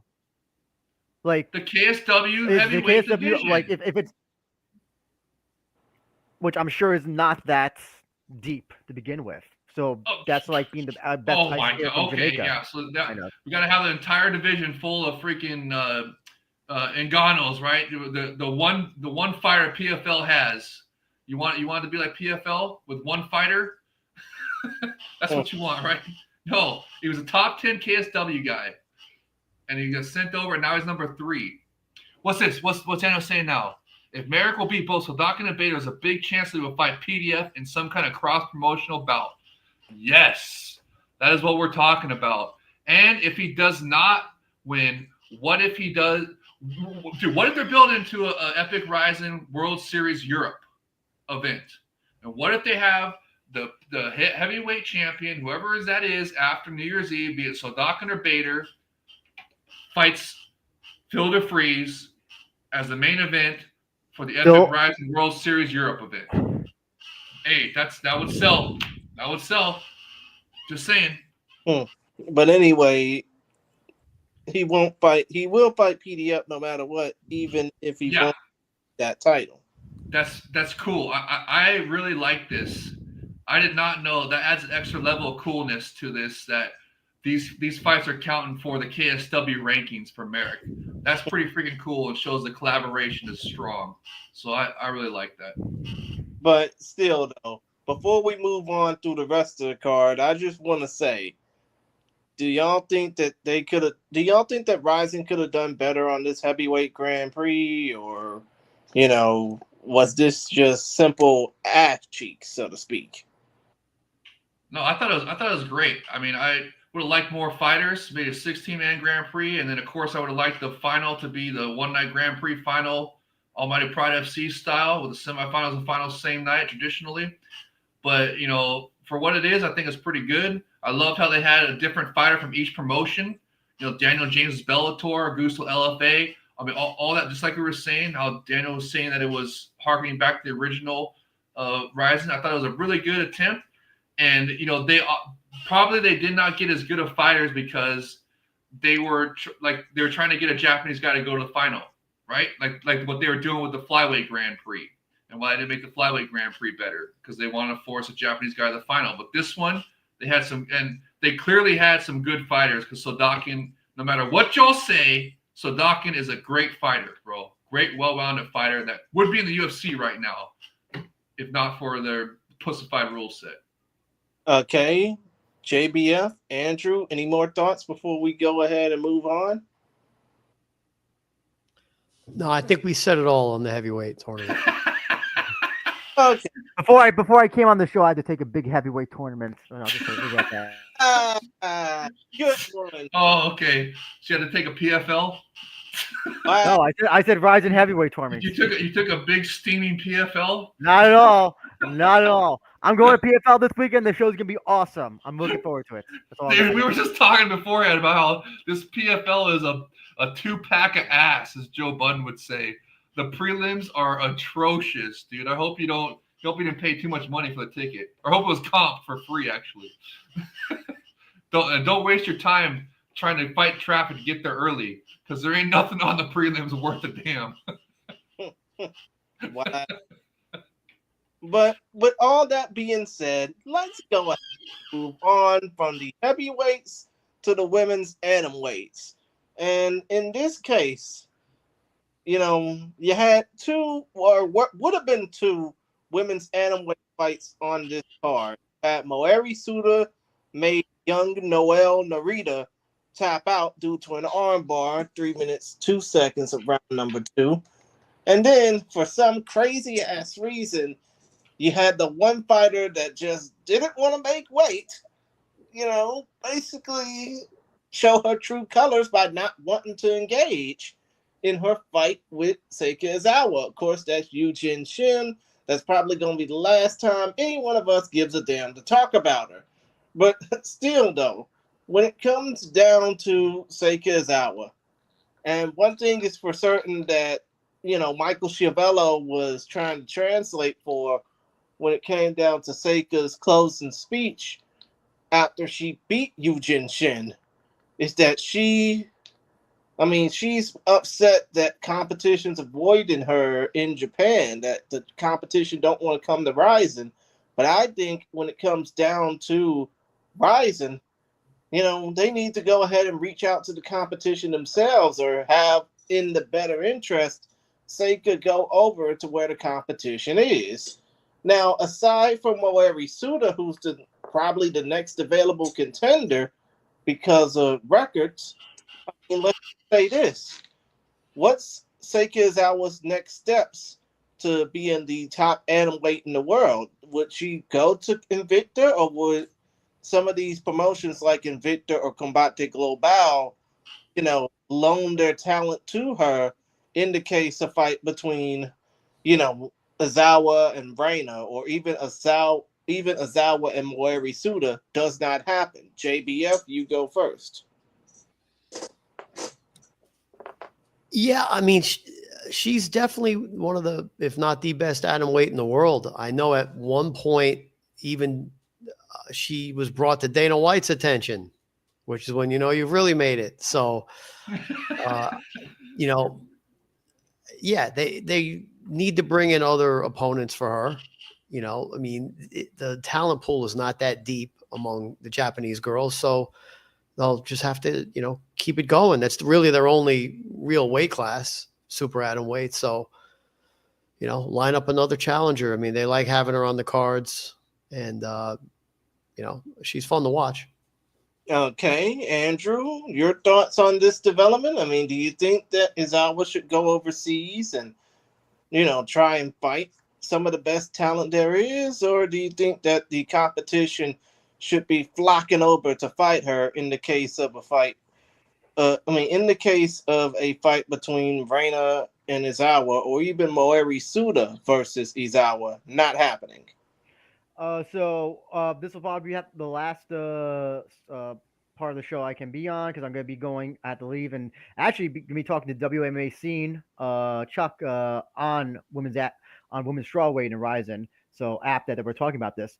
I also recommend watching his video on both fights, Suda, Noel, Izawa, Jin. So yeah. No, I'll say this. Despite all the shit I will give heavyweight, women's atom weight in Ryzen is I would say it's absolutely worse.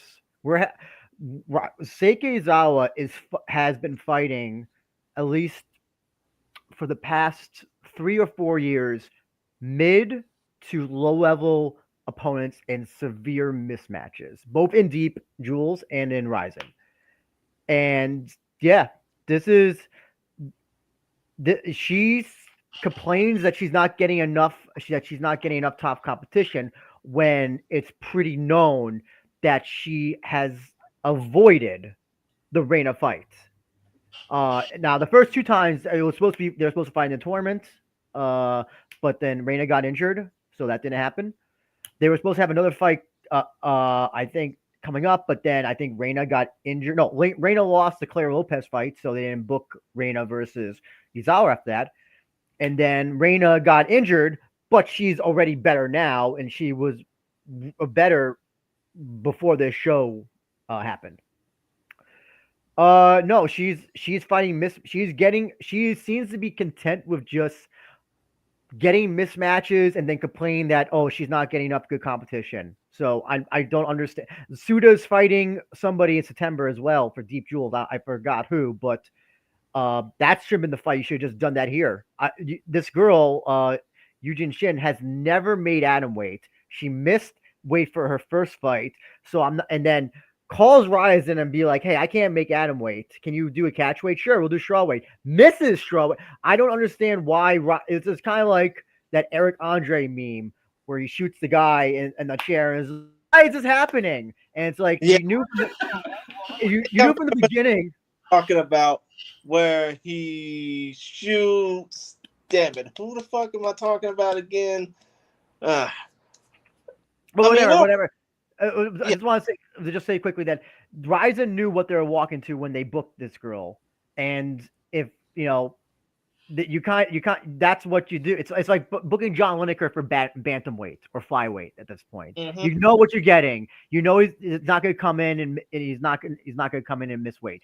Yeah, this Suda Noel was a great fight. I'll just say that. But Izawa, she has been a total failure both as a representative of Ryzen, as a fighter, and as a champion, in my opinion. Right. I mean, come to think of it, it is kind of like that Eric Andre Hannibal Burris meme where you got Ryzen shooting. Well, actually, no. Well, you got Eugene Shin shooting the. What am I trying? Damn it! It's basically like the whole shooting the chair meme and saying, "Why did this happen to me?" I think Andrew was. Huh? I thought Andrew was a little harsh calling it a total failure. I mean, she's a very dominant champion, and at least then Ryzen has the opportunity to bring in, the opponent of the month, or the opponent of the quarter, or the half, the semi-annual new opponent. If she wants to fight a couple times a year, they could cherry pick someone from Invicta, from Combate, from Korea. You can bring opponents there. You won't have a great big division, but at least, if she's considered or ranked as one of the best fighters in that weight class, you could always they could do a better job. Bring her opponents there. Lots of girls for a halfway decent paycheck will fly out to Japan, give them nice treatment, have some, challengers, or if she wants to fight non-title matches. And at least it's legitimate, because she's considered the best or one of. So I think that's a better situation than what heavyweight is in Japan, which is, freak show fights or a few miscellaneous foreigners they pick almost at random and just kind of throw them together. With that being said, I have to head out, Chris. But thank you for allowing me to be on.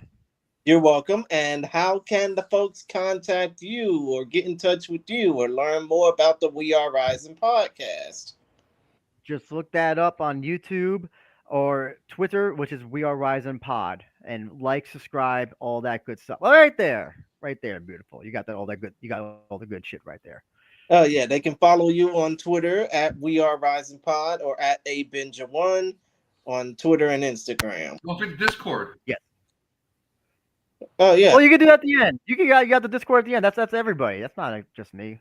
Oh, well, you're the one that made the Discord, so. Okay, I guess if you want to put that way. You're the head mod of the Discord. We can't. I am not the head mod. I am not the head mod. I am not the head mod. Anyway, I have to go, guys. I appreciate it. I'll look forward to looking the rest. Take care, everybody. Okay, cool. See you later. And Jay Wolf, since you're talking now, I mean, what would you do in this situation about the rising atomweight division, considering the fact that Moeri Suda is probably going to be waiting in the wings for a title opportunity that she knows probably won't come. But everybody else is basically wondering where's the competition coming from. No, I love how you brought up Invicta and especially Combate Global because they don't get the recognition they should get for having atomweight fights, and that's the only competition left for Izawa. And what I don't get is why won't Izawa go up to strawweight, right, 115 pounds? I mean, if she's going to go to UFC does not have atomweight, so unless UFC makes an atomweight division, she's going to have to fight 115 pounds. So might as well get used to that now. There's some competition there for her. They could bring hundreds of girls around the world. There's even Machi right there in the Epic Rising. So I mean she's pretty much cleared out the atomweight division. There's really only one fight left that anybody cares about in the atomweight division. That's against Striker Queen Reina. And for some reason she's avoiding that fight. I don't know why, because that's the big money super fight. They've been trying to, like Drew was saying, on the We Are Rising podcast, that's the Tony Ferguson Khabib Nurmagomedov fight for the Epic Rising in the women's division, atomweight division, that they keep trying to make, but for some reason it just because of injury or whatever just never gets made. But that is the super fight in the atomweight division, and after that, if Striker Queen Reina retires and Izawa goes to UFC or whatever, they should just shutter the atomweight division because there's nothing. What else is left in there? I mean, they should. Machi has been sitting there asking for a strawweight division, so I understand why they don't start building the strawweight division where there's a lot more girls, a lot more talent worldwide that they could draw from, and there's talent in Japan that are strawweights. So it's like, and they could have Sekizawa move up to where she'd be getting challenges. So I just don't. I mean, all the criticism you guys lob at heavyweight, to me, that's what they're doing with the atomweight and the women's divisions. So, and this business about having Suda face, 17-year-old Noelle and it was like her sophomore bout or something. What was that? Was that her pro debut or was that her sophomore bout for pro? When it comes down to Noelle, that was actually her fourth fight as a pro. That was her fourth fight as a pro? Mm-hmm. Wow. Are you sure some of those aren't some deep 2-round fights before? I mean, because that was like 17 having 4 pro fights. That's pretty good. But anyways, well, it was definitely her first big stage. To be honest, she's a veteran of Shudo originally. Oh, okay. So, but that was her first big stage performance, and they obviously put her overmatched her against Suda. So, and I don't know why everybody's hyping Suda like she's going to be any kind of a challenge for Izawa. I mean, Suda barely has. I mean, how many fights do you have now? 8 total? 7 or 8 total? Heck, wrong. 20. 20? What the heck? Yes, she has 20 fights as a professional. Most of them are combined between Deep and Deep Jewels. Okay, well, never mind then. I guess I was looking up the wrong girl when I was looking up the records, but. Oh, and to mention, Homegirl is 2-0 in Rising. Okay, well, then that makes more sense. Well, why the heck were they matching her up with freaking a 17-year-old that only had 4 fights? What the heck is that, dude? I mean, were they just trying to guarantee her wins? You could probably blame Deep matchmaking on that one. All right, well, whatever. Then I guess that means that Suda's going to be next. But I mean, you know me, I'm kind of over this whole atomweight division, and you guys always talk trash about bathroom break fights, for heavyweights and stuff. Siki Izawa, dude, they'll be leaving the arena when they had Izawa main event. People were leaving and walking out of the arena before her fight. So I mean, that's the real bathroom break fight. They gotta do something, bro. They gotta do something. Have her move up. They either got to make the Striker Queen Reina super fight, or they have to have her move up to strawweight, or they got to bring in international girls from Invicta and Combate Global. And they've done it before. Why can't they do it again? I mean, that is a good question. JBF, you got anything else to say about this? About the atomweights? Listen, I think we said it all. you've got a dominant. I think she should stay at atom weight. I mean, I don't see a problem with them just bringing in other fighters and just keep that going. What they call super atom weight. Just keep that going. There's a limited supply of them, but there's enough for her to find new challenges and just keep doing that. Unless the UFC wants to, bring in the division, but I don't think so. Or she just says, you know what, I want to move up. I want to go. She has, UFC dreams, then she can do that. Otherwise, just stay where she is. Oh yeah, of course. And now let's go ahead and move on and talk about the bantamweight division. And in this case, when it comes down to the bantamweight division, you got Naoki Inoue defeating Ryuya Fukuda via unanimous decision after 3 5-minute rounds, and him retaining the title off of his second defense. But now you got a stacked bantamweight division. This upcoming fight for Rising 51, or one of the upcoming fights for Rising 51, is Danny Sabatello versus Shoko Sato. And if you've seen the amount of messages, well, JBF, I don't know if you have. I know J Wolf, you have, but you've seen the messages that were exchanged between Sato and Sabatello, or at least Sabatello trying to engage the hype, so to speak. Basically, Sabatello is saying how much he want to whoop Sato's ass. And, when it comes down to that, I guess online beef is the reason why this fight is even happening. But aside from those two, and aside from Tatsuya Ando, who defeated Ji Young Yang via submission 3 minutes 32 seconds, actually 3 minutes 52 seconds at round number 2 back at Super Rising 4.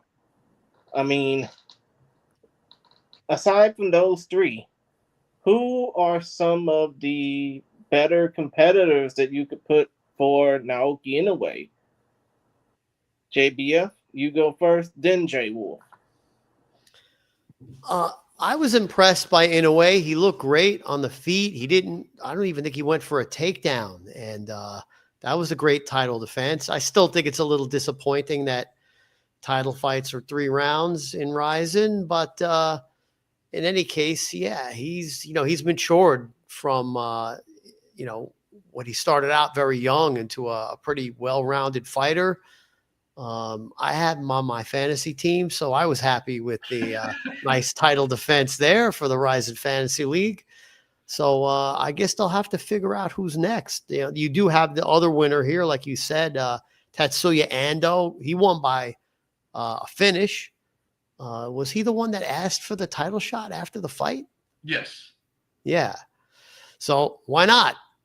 He's coming off a win. Unless you guys have an argument that somebody else deserves it more than him, I don't think anybody else that deserved it more than either Ando or the winner of Sato versus Sabatello. Mm-hmm. Yeah, those are the 2 clear contenders. So, and JB, if you're talking about that Rising Fantasy League, boy, you cleaned up this week, man. Have you calculated those results yet? You stole Gazamata from me, who got a sensational finish. Right. Inoue's title defense. Did you have anybody else in this card? I also had Taka Kenshin. Oh, nice. That's also a finish. Although I did lose Doubtback, and that was disappointing that his fight got canceled. Otherwise, I was looking for a win and possibly a finish from him too. So I went 3 for 3. Oh, nice. So you're probably going to move up. I don't know if you'll pass me up yet. I don't know if we're going to catch Jim, because I got Merrick and Soldakin, and then I think I got a couple losses on there as well because of Playboy, Okada, and Urson. So I might have canceled myself out on the wins and losses there. But, man, everybody watching and listening, you guys got to go join the Ryzen FF Discord and check out this Ryzen FF Fantasy League. It is so much fun. It adds an extra level of fun to the fights, and it's free.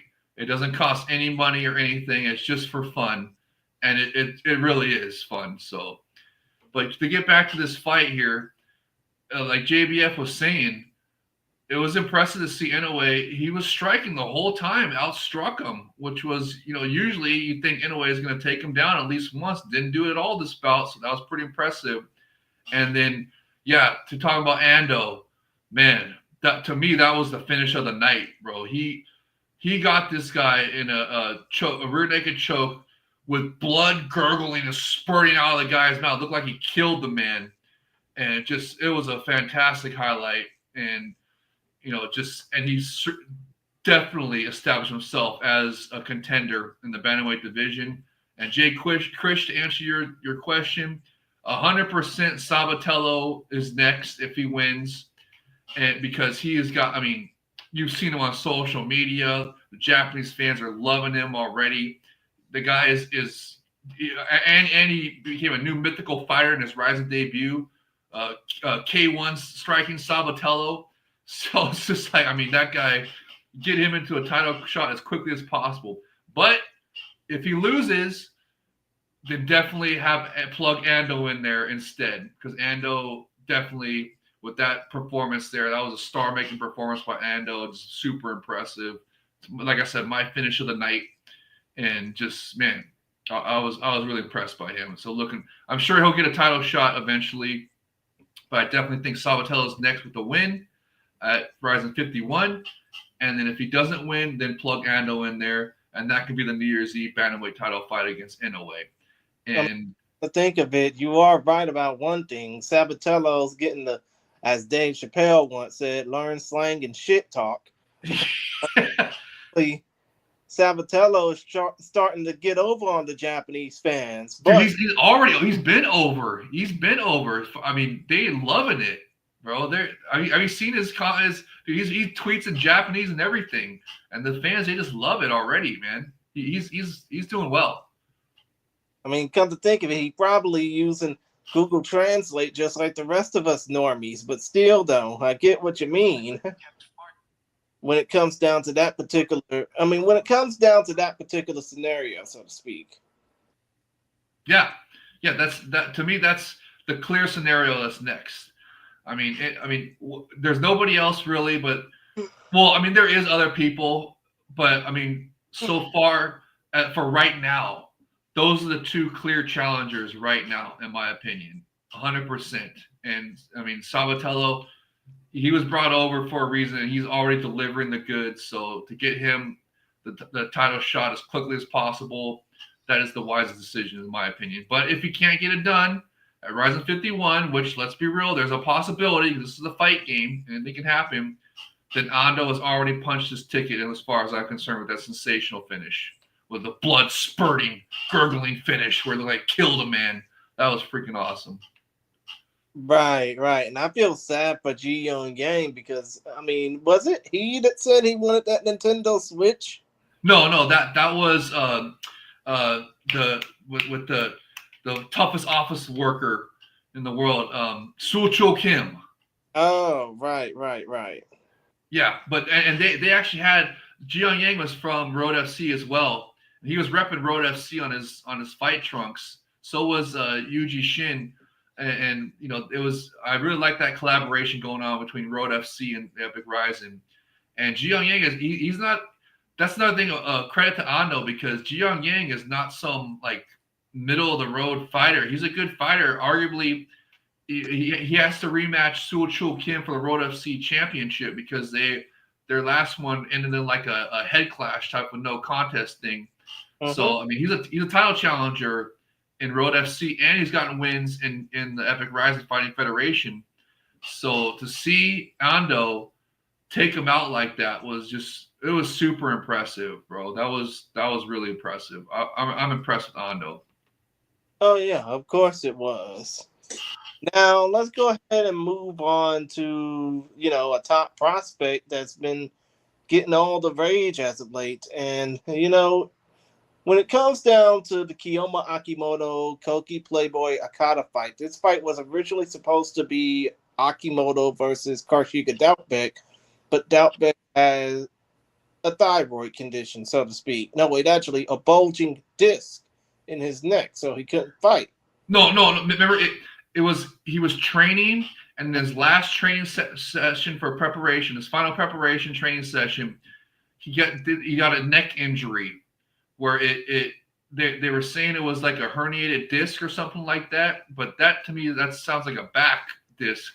But Barra was saying that he had a neck injury to where he had numbness in one of his hands, which really sounds serious. And the doctor said he had to have 6 weeks without any kind of train or anything. So that puts him out. He can't even fight on the September show.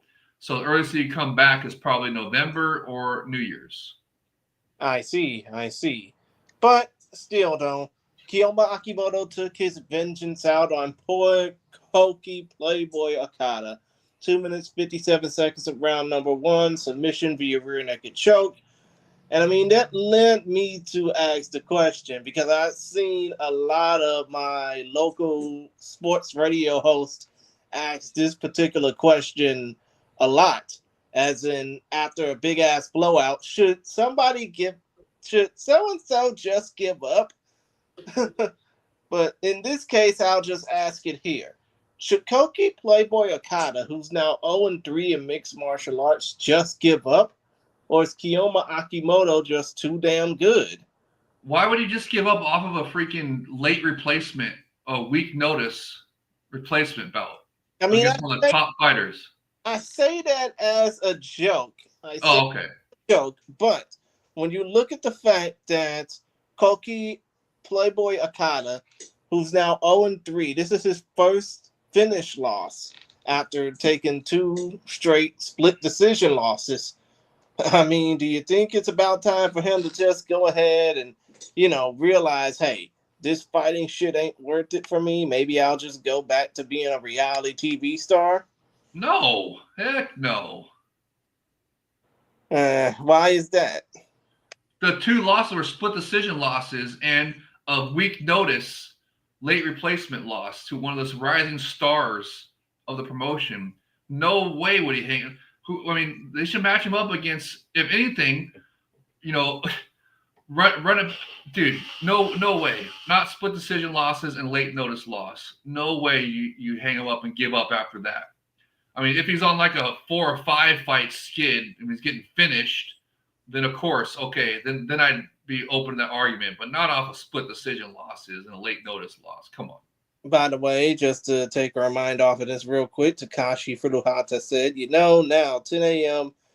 It's now 10 a.m. in Japan, 1300 hours, which means 3 hours after the Rising 51 additional card press conference will start. We know.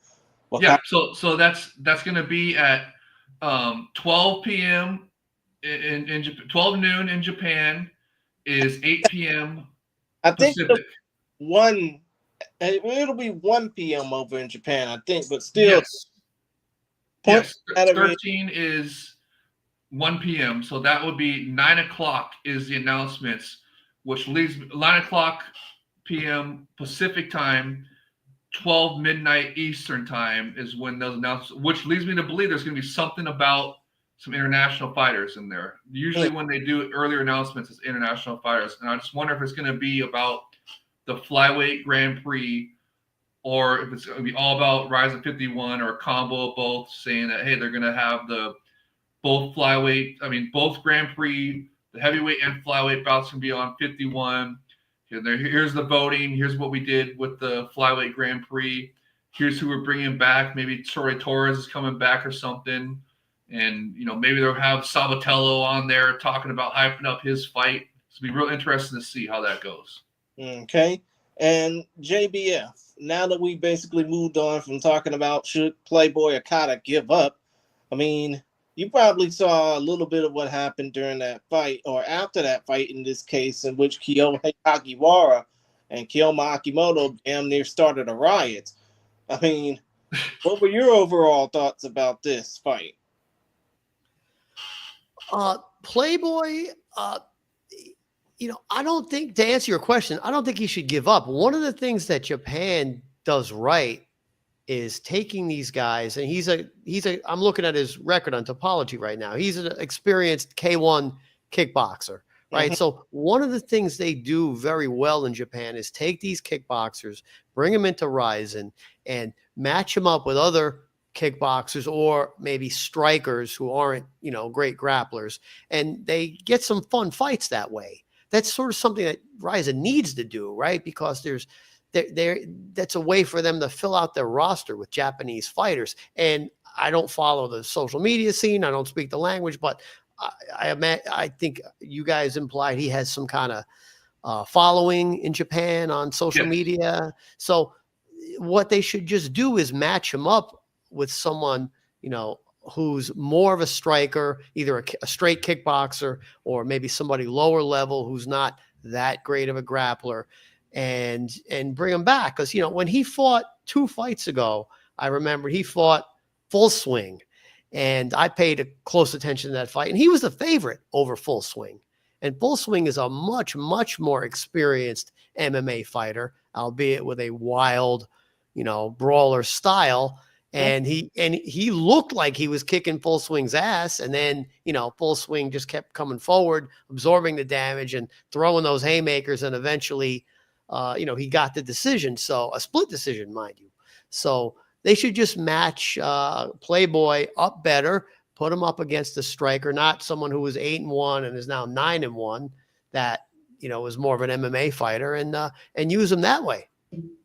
Right. Agreed. Especially considering the fact that now, when you look at Akimoto, I mean, the dude is only 19. He's got a damn good career ahead of him. I mean, it's not the fact of who's next for him, which is obviously going to be Kyohei Hagiwara, but what's next for him as far as potential future career opportunities go.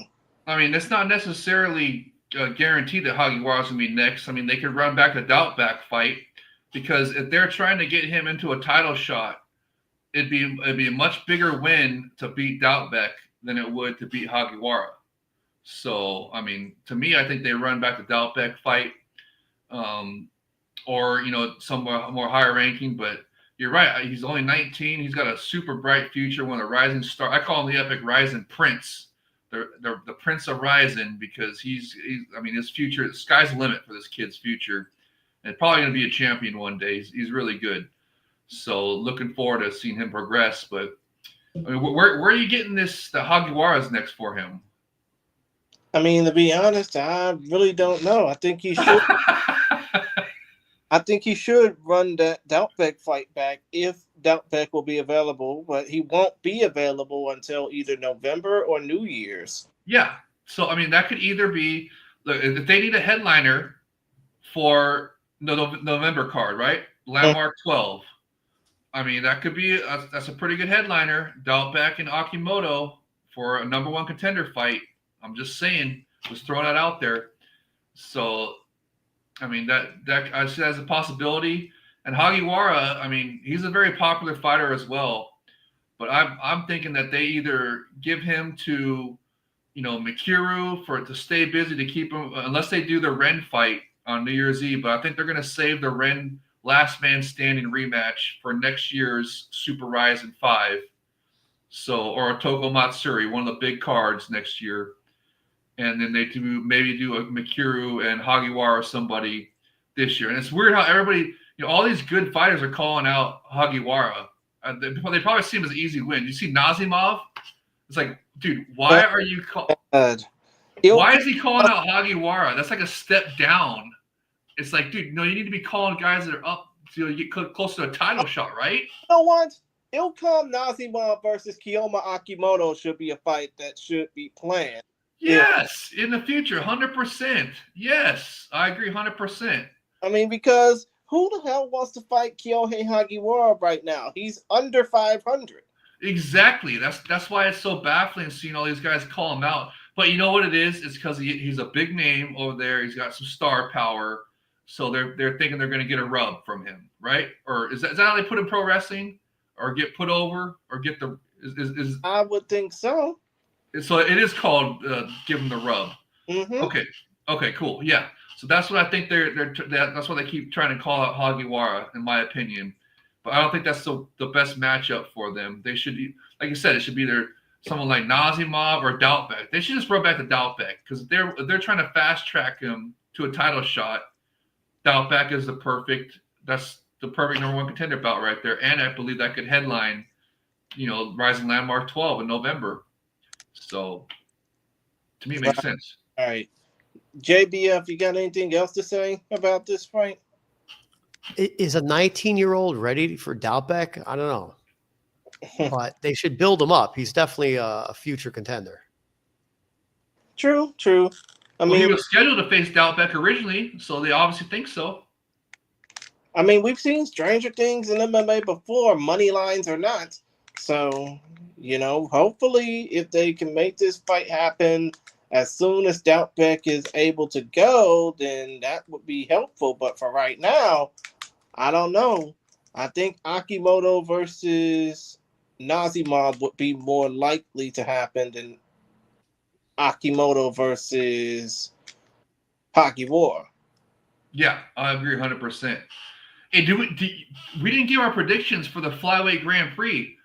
Furuhara was talking about what was his name again? I'm sorry, I keep forgetting his name. Darn it, it's Takashi, I think is his surname, right? Yeah, his first name is Takashi. His last name is Furuhata. There we go, Furuhata. That's right. He was talking about the press conference tonight in a couple hours, and if it is the flyweight Grand Prix votes, who do you guys see as the next round matchups? I mean, it's like I said when it came down to the predictions of who's going to move on. I think we're going to probably get Shinryu, Zamatov, Ito, and Okikubo, with Motoya being the odd man out. Interesting. So you think they're going to have Motoya, even though Furuhata-san told us that Motoya is one of the most popular fighters according to the numbers, you think they would have him relegated as alternate status? I mean, I don't know. It's JBF, what say you? With this vote, it's who knows what they're going to do. I mean, I'm just going to accept it as it is, and show me the matchups and the betting odds, and I'll give you more of an answer than try to speculate what might happen, what the vote might be, what they might do. Who would you then? Let's see. Who do you want the matchups to be for the next round, and who do you want to be voted as the alternate? Okay. I'll say right off the bat, the guy who got a finish, you absolutely cannot make him an alternate. So Gazimadov is in, right? Then the other fights all went to decision. So, this vote thing really, it doesn't sit right with me. So, I mean, does Ogi Kubo get put out because, he's not that exciting, or because he's been there a bunch of times before? Maybe we don't want to see him in the tournament again. I don't know. Is that a way? I mean, it's dumb that we have to even think about that. This is goofy. Again, Jay Wolf, if this was the UFC, you'd be crying about how this is crooked. They're trying to rig it. It's all fixed and this and that. But because it's Ryzen, we have to, allow this. That's right, baby. So, it's frustrating to have this, either make it a random draw, seed it, or maybe have a fan vote, but none of this goofy throw somebody out of it. So my main point is the guy who got to finish has got to stay in. I don't know who they're going to eliminate, and I don't agree with it that it shouldn't be happening. That's it. Okay, I'll just give you my what I think is going to happen. I think they're going to have, since they want, the whole reason, in my opinion, of why they didn't make it a 16-man Grand Prix is because they want a Japanese fighter in the finals. So I'm guessing it's going to be an all Japanese matchup. I think they want Shinryu to avenge that loss to Oji Kubo. I think they match up Shinryu and Oji Kubo, and they do Motoya and Ito, and they have Gazimadov be the alternate. Oh my God, that is insane. One guy gets a finish out of 5 fights. Well, Shinryu got finished too. Got a finish out of 5 fights. It was Zamatov who ended up getting the lone knockout. Yeah, and it was a comeback knockout. It was probably one of the best. It was him and Yamans were the 2 best knockouts of the night. And also I'm saying Gazimadov because Oh, that's right. Shinryu. Okay, yeah. well, then, okay, Shinryu and Gazimadov definitely can't be removed. Maybe make them fight each other. I don't know. But yeah, you're right. There were two finishes. I don't think anybody should be eliminated who got a finish. If you have to eliminate someone, and we should not be doing this in the first place. So Well, if you you want know to who I do, want them to eliminate? I want them to eliminate Gazimata because you stole him on the Rise of Fantasy League. yeah, okay. So that way you can't get more points in the year. No, but you know what? You're right. About they can't eliminate Gazimatov. I mean, the only way they would do that is if they really want to ensure a Japanese champion of this Grand Prix. So that's why I was thinking they would do that. But if not, I think the only other guy that you could conceivably, because Matoya and Oji Kubo, I know we all want Oji Kubo to be eliminated because he's been there before, kind of a boring fighter, a wrestler fighter, right? Grappling first guy. But I think they're too popular to be eliminated. And let's not stop saying eliminated, to be the alternate. Yeah, So that means you're being eliminated. This is the. I hate even discussing this because it's, we touched on this earlier. It just makes no sense. So let's see what they do. All right, yeah, we'll see what they do. But I think that the matchups will be Oji Kubo, Shinryu, Matoya, and Gazimadov, and then Ito is the alternate. And I think that would be the best case scenario for the bracket. I think it'll probably be Gazimadov versus Shinryu and Ito versus Ogi Kubo with Montoya as the alternate. But remember, Furuhata-san said that Matoya had one of the most popular metrics or whatever. The numbers for Matoya was the highest of anybody. So I just can't see them voting him out of there. So, but we'll see. We'll see what happens. That's going to happen in a couple hours. So it'll be really interesting to see that. It will be. It will be interesting to see that. Are we on the Yaman fight yet? We were just talking about how Gazimadov and Yaman were the two best knockouts of the night. Yeah, we basically got 3 more fights and then at least a little bit of talk of the prelims to go. So let's go ahead and wrap this up strong. Let's do it. First of all, when it comes down to Yaman, Ren Sugiyama, he defeated Masanori Kanehara via knockout, 2 minutes, 51 seconds of round number 3. Yaman was basically all up in the... I mean, let's just face it. If you watched the live English language commentary version of this event, you would know that Michael Schiavello and Damian Beatdown Brown were all up in their business about, talking about the friend zone, so to speak. I mean, it was like, I get it. These two are very professional commentators, especially Schiavello. He's been doing this for over 30 years.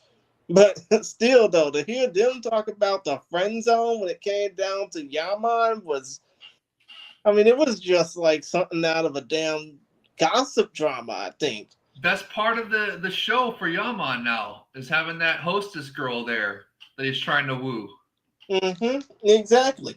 But still, though, Yaman got the big win over the now retired Masanori Kanehara, who ends his career on a record of 31-16-5.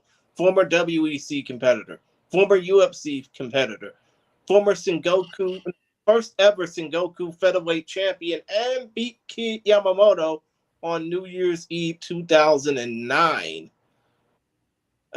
Basically, that's all people will remember him for, but 2 things worth asking. Where would you rank Masanori Kanehara on the MMA Mount Rushmore now on the Japanese MMA Mount Rushmore? Let's get that straight, because he's now retired. And will Yaman ever escape the friend zone? I don't even have him on the Mount Rushmore. There's only 4 spots on Mount Rushmore, and those are taken. Understood. But JBF, let's talk about the Kanehara question first. I don't know how experienced you are with friend zones. That's kind of foreign to you, right?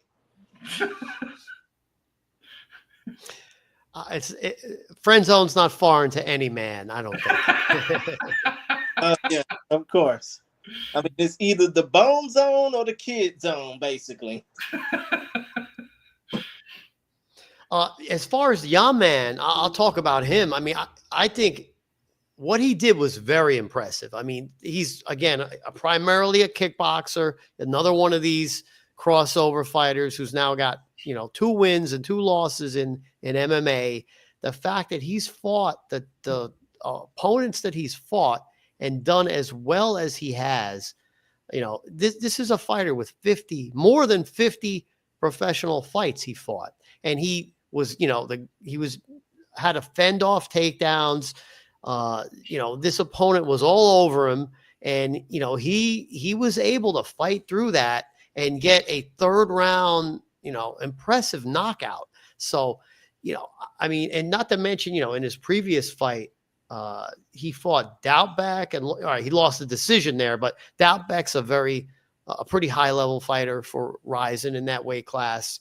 He did get knocked out in kickboxing in between there, but for Yaman, he's one of those crossovers that he's actually much better than I think many of the others. So very impressive. I don't follow the whole story with this hostess. He's trying to impress this girl. I mean, she should be impressed by this. I'd say that for sure. To get a third round knockout against a fighter with more than 50 fights when you're, had a losing MMA record prior to this.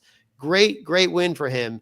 They should keep, building him up. Now he's skilled enough to not be given low level opponents, but yeah, match him up with some fun fights. Mm-hmm. And Jay, what say you? First of all, what about the friend zone for Yaman? Well, I know about the friend zone too well. Thankfully, I'm not in the friend zone now, but that is just like JBF said, every man knows about the friend zone. So like the announcers were telling Yaman, he's gotta get move in or get before he gets friend zoned by her. But like JBF was saying, Yaman is an impressive kickboxing crossover, and it's done. Drew was saying that he's the most for the new modern era. He's the best kickboxing crossover that so far that we've seen, and I mean, there's an argument for that, and he's a very popular fighter as well. I mean, he usually has sensational walkouts as well. This time it wasn't. He didn't have the dancing girls with him, but normally he does much more pageantry as walkouts, but in the ring, I mean, like JBF was saying, Kanahara is no joke when it comes to grappling. 50-fight veteran, knows how to grapple, out-grappled freaking clever Koike. Okay, I mean, and Yaman was fending off takedowns, getting back to his feet. Just very impressive. This is definitely his best win to date in mixed martial arts, and just I was super impressed. And arguably he was losing that bout because of all the pressure from Kanahara of the grappling and taking him down and forcing Yaman to keep standing back up. And Yaman every time was getting it done. And I thought it was funny about how the announcers, I don't know if it was Chevalo or Damian Brown, was saying, if he wants to impress this girl, he's got to win and get the knockout in the third round. And I wonder if someone told him that or something in his corner, because he in that third round he got it, bro. It was impressive. It was a comeback knockout, arguably the best of the night, and you saw him afterwards. He was so exhausted that he had to have that, otherwise he was going to lose that belt, because he almost started puking in the ring afterwards. Right, they had to bring him a bucket, and everyone was joking about how if you just showed him the ending of that fight, you would have thought Kanahara won, because Kanahara was standing up after being knocked out, and Yaman's on the ground puking in a bucket after scoring the knockout. So it would have looked like, to the person that didn't know, that it would look like the opposite happened. But no, that was a super impressive knockout for Yaman. Like I said, the best of his career. And it just, like JBF was saying, man, keep matching him up in these fun fights. I mean, like, I don't know if you have to be careful with him anymore, because Kanahara is an excellent grappler. I mean, I thought they were gonna, because Kanehara let it know that this was his retirement match. So I think they were matching him up with a fight that they thought Kanehara was going to be able to win. And, he was on his way to winning, but just super impressive by Yaman and really, really impressed by his growth in the grappling department for a kickboxing crossover. And that's probably why Drew and others are saying that he's the best kickboxing crossover of this new era. So can't wait to see the future for him and bring back the pageantry bring back the dancing girls for his next walkout. Okay, now what about Hagiwara? When it comes down to him, I mean, he retires on a high. Well, actually, I wouldn't say a high note. You mean Kanehara, not Hagiwara? Okay, Kanehara. Yeah. Kanehara retires off the back of a knockout loss. Where would you rank him in the MMA hierarchy as far as legends go? Gotta be, overall MMA, top 100. But in Japanese MMA, I'll give him like a top 20-ish, top 25-ish. So, and if we're only counting Japanese heritage fighters, then I'll give him a top 20, top 15-ish.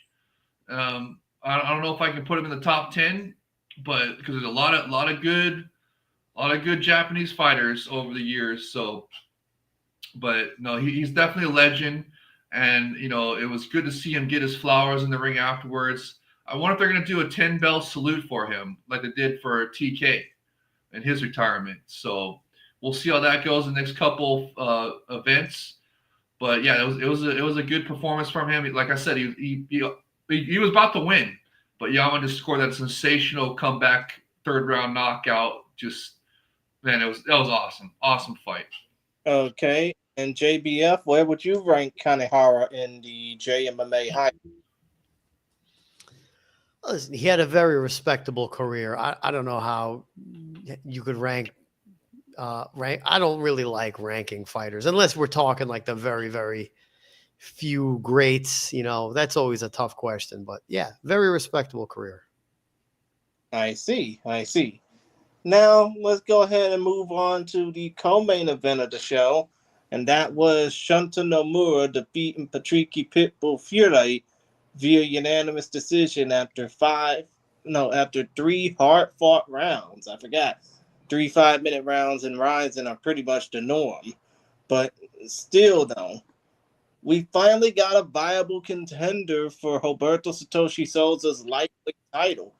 And that is Shunta Nomura, who's the current deep lightweight champion. But 2 questions about this. Is Roberto Satoshi Souza's title reign officially in jeopardy?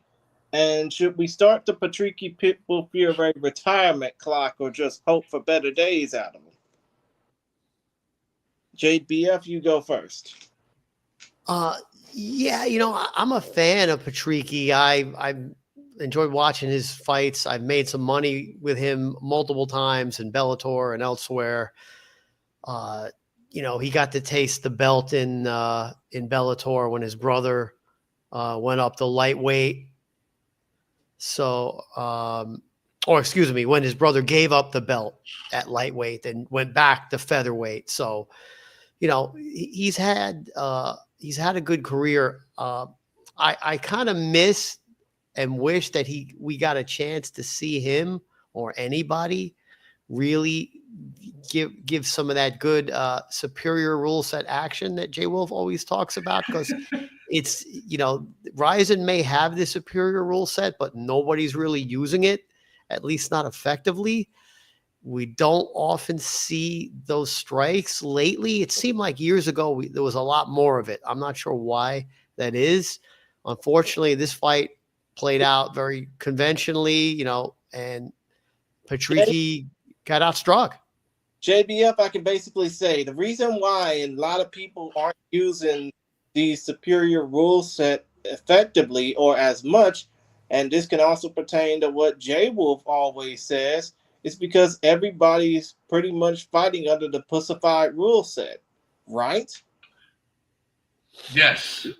But Patricky was practicing it. Now, mind you, he was getting outstruck. He didn't have a chance to knock somebody down and kick them in the head. Those things have to occur, in the course of the fight to take advantage of it. If you're getting your ass kicked on the feet, you don't really have that opportunity. But yeah, his opponent looked great, and it's nice that they need another contender at 155 pounds. So if he's next for Satoshi, that's great. Mm-hmm. And you would basically say you would hold off on the Patrick Pitbull Fury retirement clock, right? That's up to him. How does he feel after that fight? If he, at his age, he's still under 40. Maybe he's got some more fights in him, especially if he loves fighting in Japan. Bring him back. He's someone that they could put him up against another striker, maybe one of those kickboxers who they're trying to build up, or another veteran. I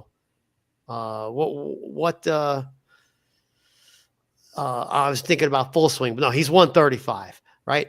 So there's other fighters that they could match him up with at 155 pounds, I'm sure. Right. Jay Wolf, what say you? First I want to address JBF's accusation that the superior rule set epicness is not being. It was, even on this card, we're getting superior rule set action with strikes and stuff. The first two prelims, especially Taiga's and Taka Kenshin's, had a bunch of superior rule set in it, and then for the rest of the card, there was just like grounded knees and grounded kick here and there, and even in Patricky had one spot where he threw a grounded kick, and that was even our buddy from Poland, Mijan, he isn't that the thumbnail you're using for this, where he has it where it says Japanese rules and it has Patricky soccer kicking Nomura or grounded kicking Nomura, and it says unified rules for Nomura.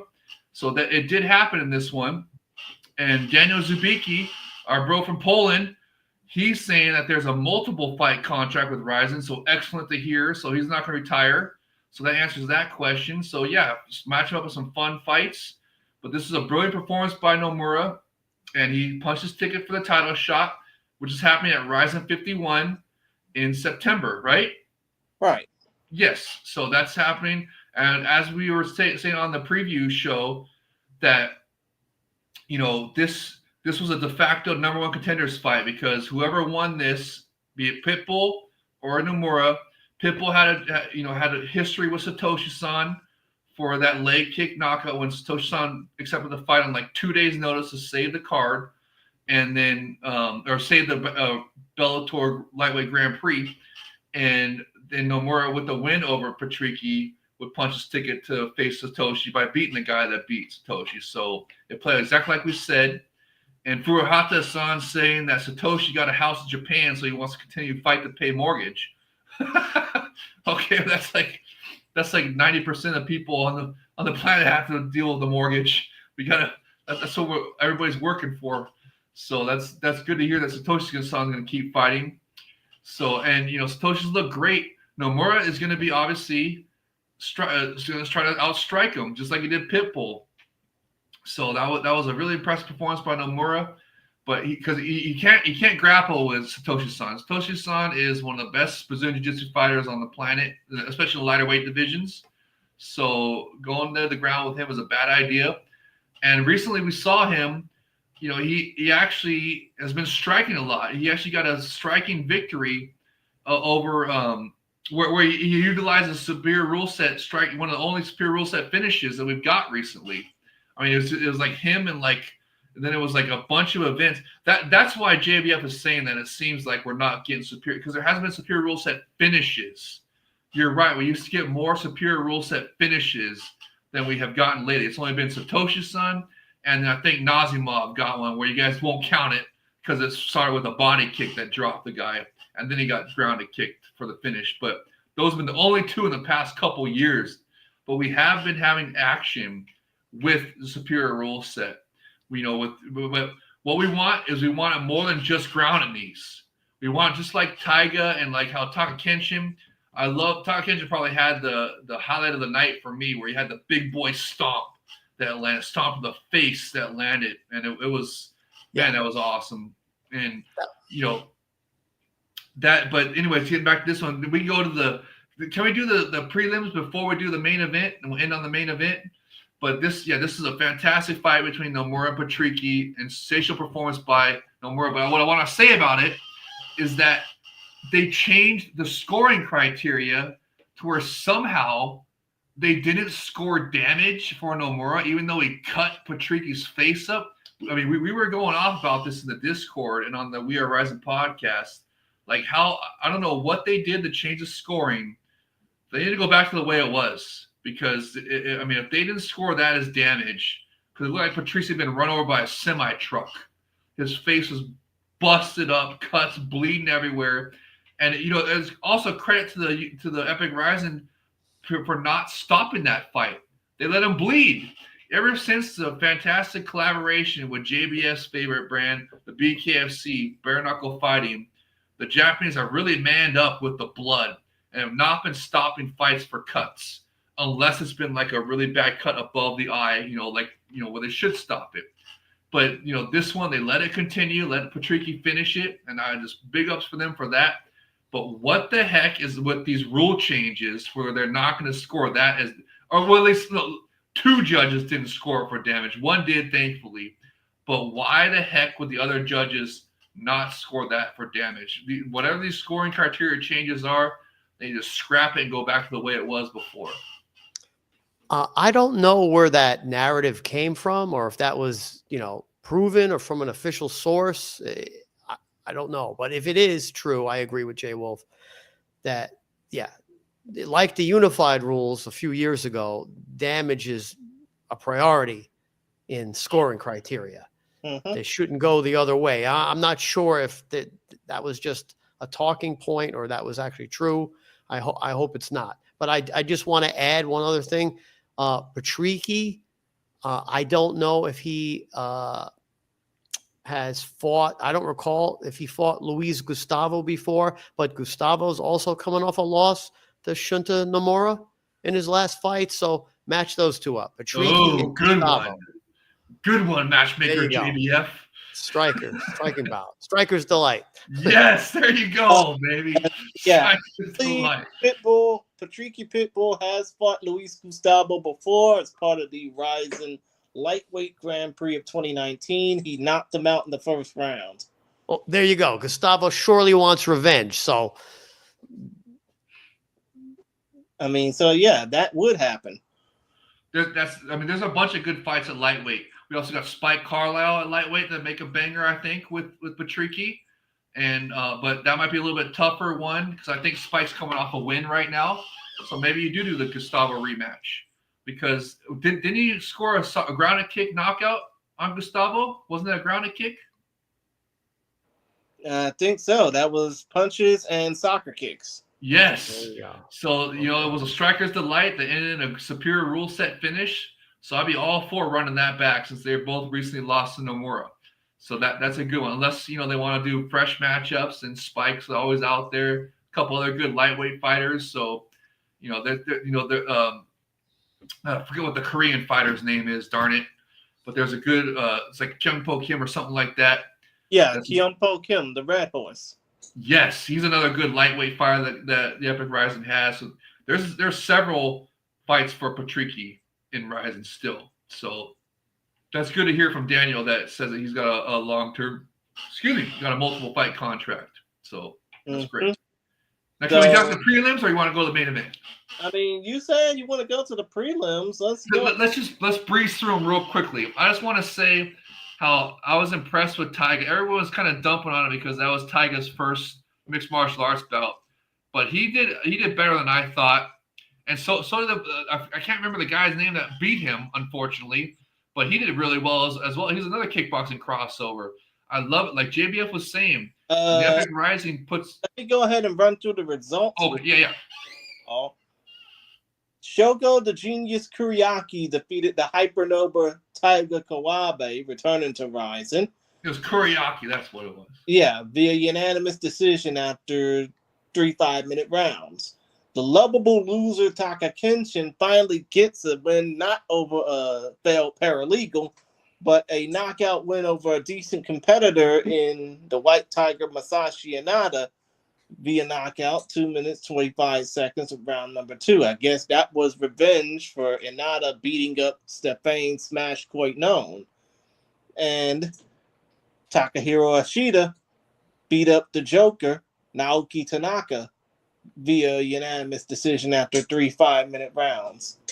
But it's the fight with the two kickboxing converts, Kuriaki and Taiga, that you are probably more interested in, right? Yes, I loved how they were throwing superior rule set strikes galore in that fight. Taya came out on the worst. I mean, he had an eye that was swollen shut, looked like he'd been run over by a truck, and just. But I mean, it was a really fun fight, and I know people were dumping on it for white belt grappling or whatever, but it was. I mean, you have to consider these guys are kickboxing crossovers. They're not going to be looking like ADCC Brazilian Jiu-Jitsu champions out there on or NCAA wrestling gold medalists, right? So they're it's to be expected. But Daniel's making. Hey, you finally saw those prelims? Yes. Said see sloppy but very fun. Exactly. The heavies, that was another fun one because Taka Kenshin, like I said, I loved the big boy stomp that he threw. And you know what? It's fitting that now that Taka Kenshin knows the assignment, he finally gets a win after he understands the assignment. So that was pretty cool to see. Here's the thing, though. Taka Kenshin is still under 500. He's 2-4. So what? There's a lot of Japanese fighters that are under 500. That doesn't mean he can't make a comeback run now that he knows the assignment. So that was I love. Like I said, I mean, what you'll see when that fight hits YouTube. I'm sure someone will make a GIF of or a GIF of Taka Kenshin's big boy stomp because that was awesome. I love seeing that. And the third fight, I mean, it was okay, but it wasn't as special as the other two with the superior rule set action. And also, we should say about how these three fights were supposed to be for a trip to Peru because maybe they're going to be doing a Epic Rising World Series Peru card in the future because Chihiro Suzuki is half Peruvian, right? It's part Peruvian, and they got some good fighting promotions down in Peru, so they could be maybe cooking up something cool for us down there. So maybe that was what that was all about. But apparently, Sakakibara-san, the Rose Goat himself, was saying that nobody won the trip to Peru. So that I don't know if that's happening still or not. Well, JBF, I mean, I know you don't really do money lines on prelim fights, but what are your thoughts about these 3 fights that happened? Yeah, you're right. They didn't. It's not that I don't do it. It's that the bookies don't often release odds on the prelim fights, and in this case they did not. But yes, I enjoyed the Taiga is a pretty well-known kickboxer. The fight was a little sloppy, but it was entertaining enough. They should, like echoing my comments earlier, build him up, keep him, booked against other strikers.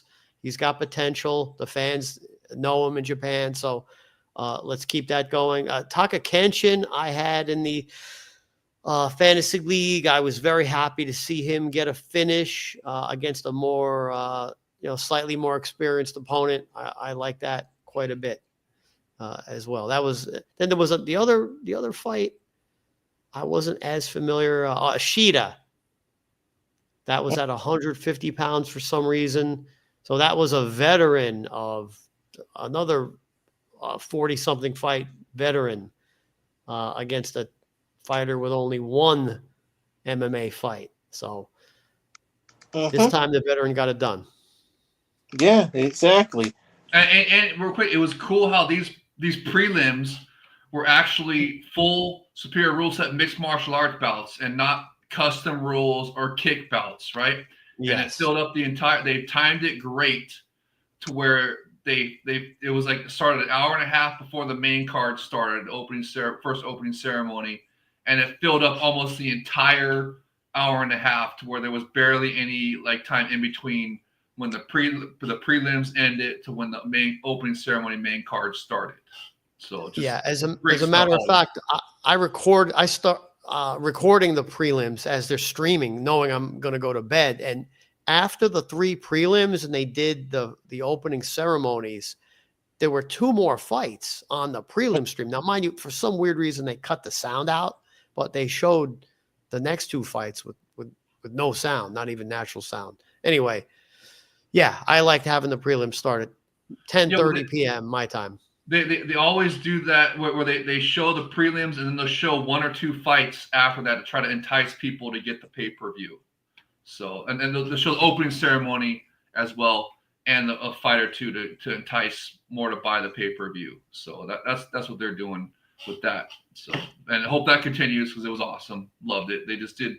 But you remember before for Otoko Matsuri, when they did the 3 prelims, it was like they ended like 40 minutes before the main card. So it was like there was an extra intermission before the card even started. So, and they fixed that. They remedied that for this time. So, and it was just, I just want to give them flowers for that because it was, like I said, from start to finish, dude, it was a sensational show. Probably my show of the year so far. I loved it. I had such a great time. I love how it was all mixed martial arts and everything. And then all the way, every fight was a banger. Except for, like, I guess 1 or 2, but man, it was just, it was sensational. All the way up to the main event. Let's get to the main event now, Jay Krish. Oh yeah, let's go ahead and get on to the main event, and that's Mikuru Asakura defeating Kleber Koike Herbst via split decision after a dramatic 3 5-minute rounds. And it was pretty incredible to say the least. It was way more incredible than the first fight they had almost 4 years ago. But still, though, when it comes down to this fight, could we see Mikuru Asakura get some future title opportunities, or is a 3rd fight with Kleber Koike in the cards? No, dude. Kleber is to the back of the line now. This was a super impressive win by Mikuru. Yes, to possibly put him in a title fight. I mean, it depends on what we don't know what the schedule is going to be with Ren Hiramoto. That's the big super fight that they're building back into. Are they going to do that on New Year's Eve, or are they going to save that for next year's Super Rising 5 event for the last man standing belt? They're going to do that rematch. That's what the big money fight they're building into, and that could even be if Mikuru wins the second one, then they can make a trilogy out of that. That's the big money makers fight for Japan, like a Japanese super fight. But no, Mikuru looked sensational in this. I was super impressed. I mean, he nullified Kleber's grappling. Kleber is also, like, he trained with Satoshi-san, so he's also one of the most dangerous Brazilian Jiu-Jitsu fighters in the game for the lighter weight divisions. And it was just super impressive to see Makiru's growth. Zach from the Epic Rising Discord, I forget what his last name is, but Zach, he corners a lot of fighters. And Buscape. What is it? Buscape, Buscape. Oh, Zach Buscape. Yes, thank you. He corners a lot of fighters. He fights in deep sometimes, and he was training, and he trains with a bunch of fighters, and he was helping Mikuru Asakura prep for this bout. And he was saying that Mikuru was taking his training very seriously, and he was not. He thought that he knew it was going to be a tough fight, obviously because Kleber beat him before. So it was just super impressive to see that come into play. And you heard the crowd.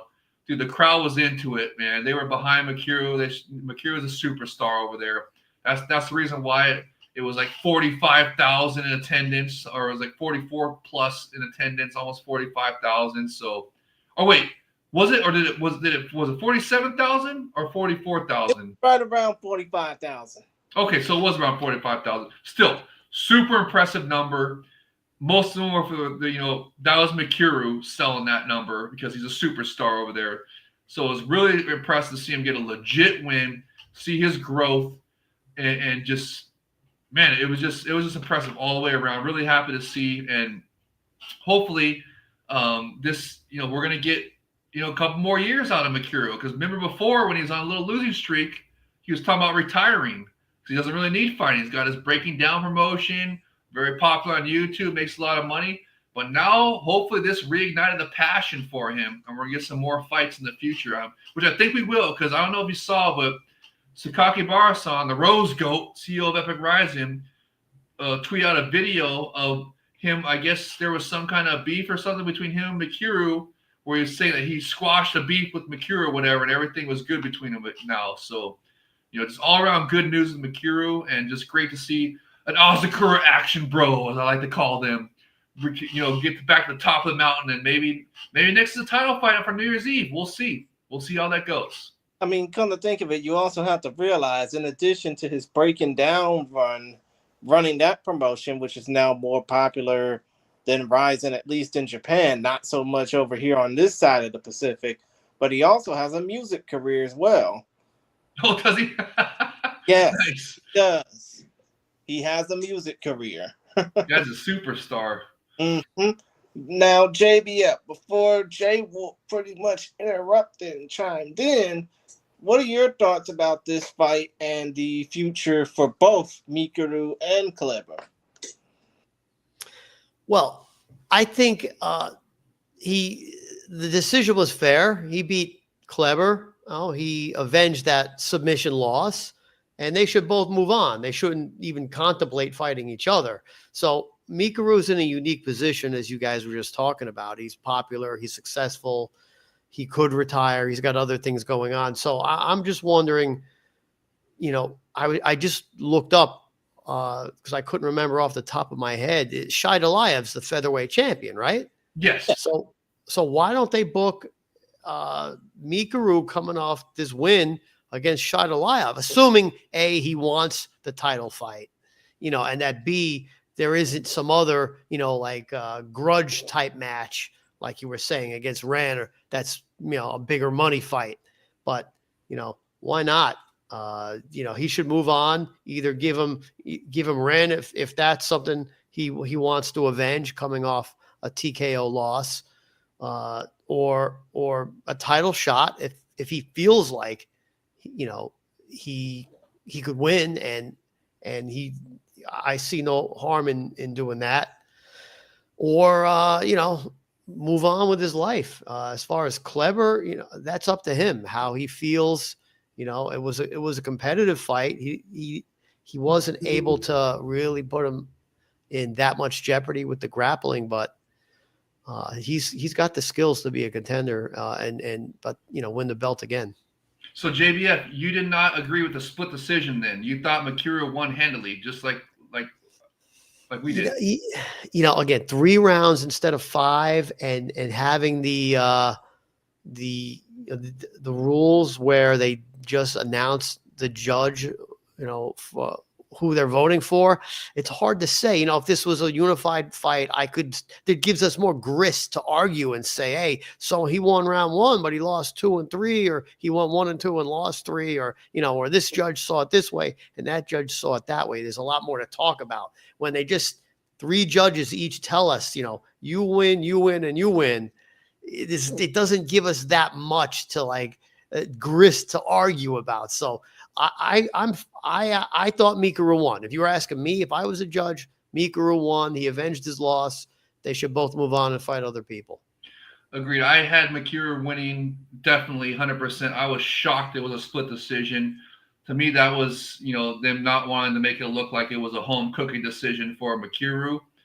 But, I mean, this, again, it just goes back to this whole about how they switched or changed up the rules or whatever and the scoring criteria. And I guess they were saying that since Kleber was trying to go for a lot of takedowns or whatever and had some submission attempts, that they were calling that ring generalship or whatever. I mean, that's why. But to me, I mean, Mikuru outstruck him, stuffed a lot of those takedowns, reversed the positions to get the top position on the ground. Then those submission attempts were never really threatening. I mean, Mikuru won handily, in my opinion. So, just goes to show that whatever these changes are they made for these judges, it needs to go back to the way it was before with judging the fight as a whole. Or, bring back a 10-minute first round, 10-minute rounds, or, do something different for the title fights, make them 5 rounds, something. I mean, it was, to me, it was a clear win for Mikuru. What about you, Jay Krish? What do you think about it? Did you have Mikuru winning handily?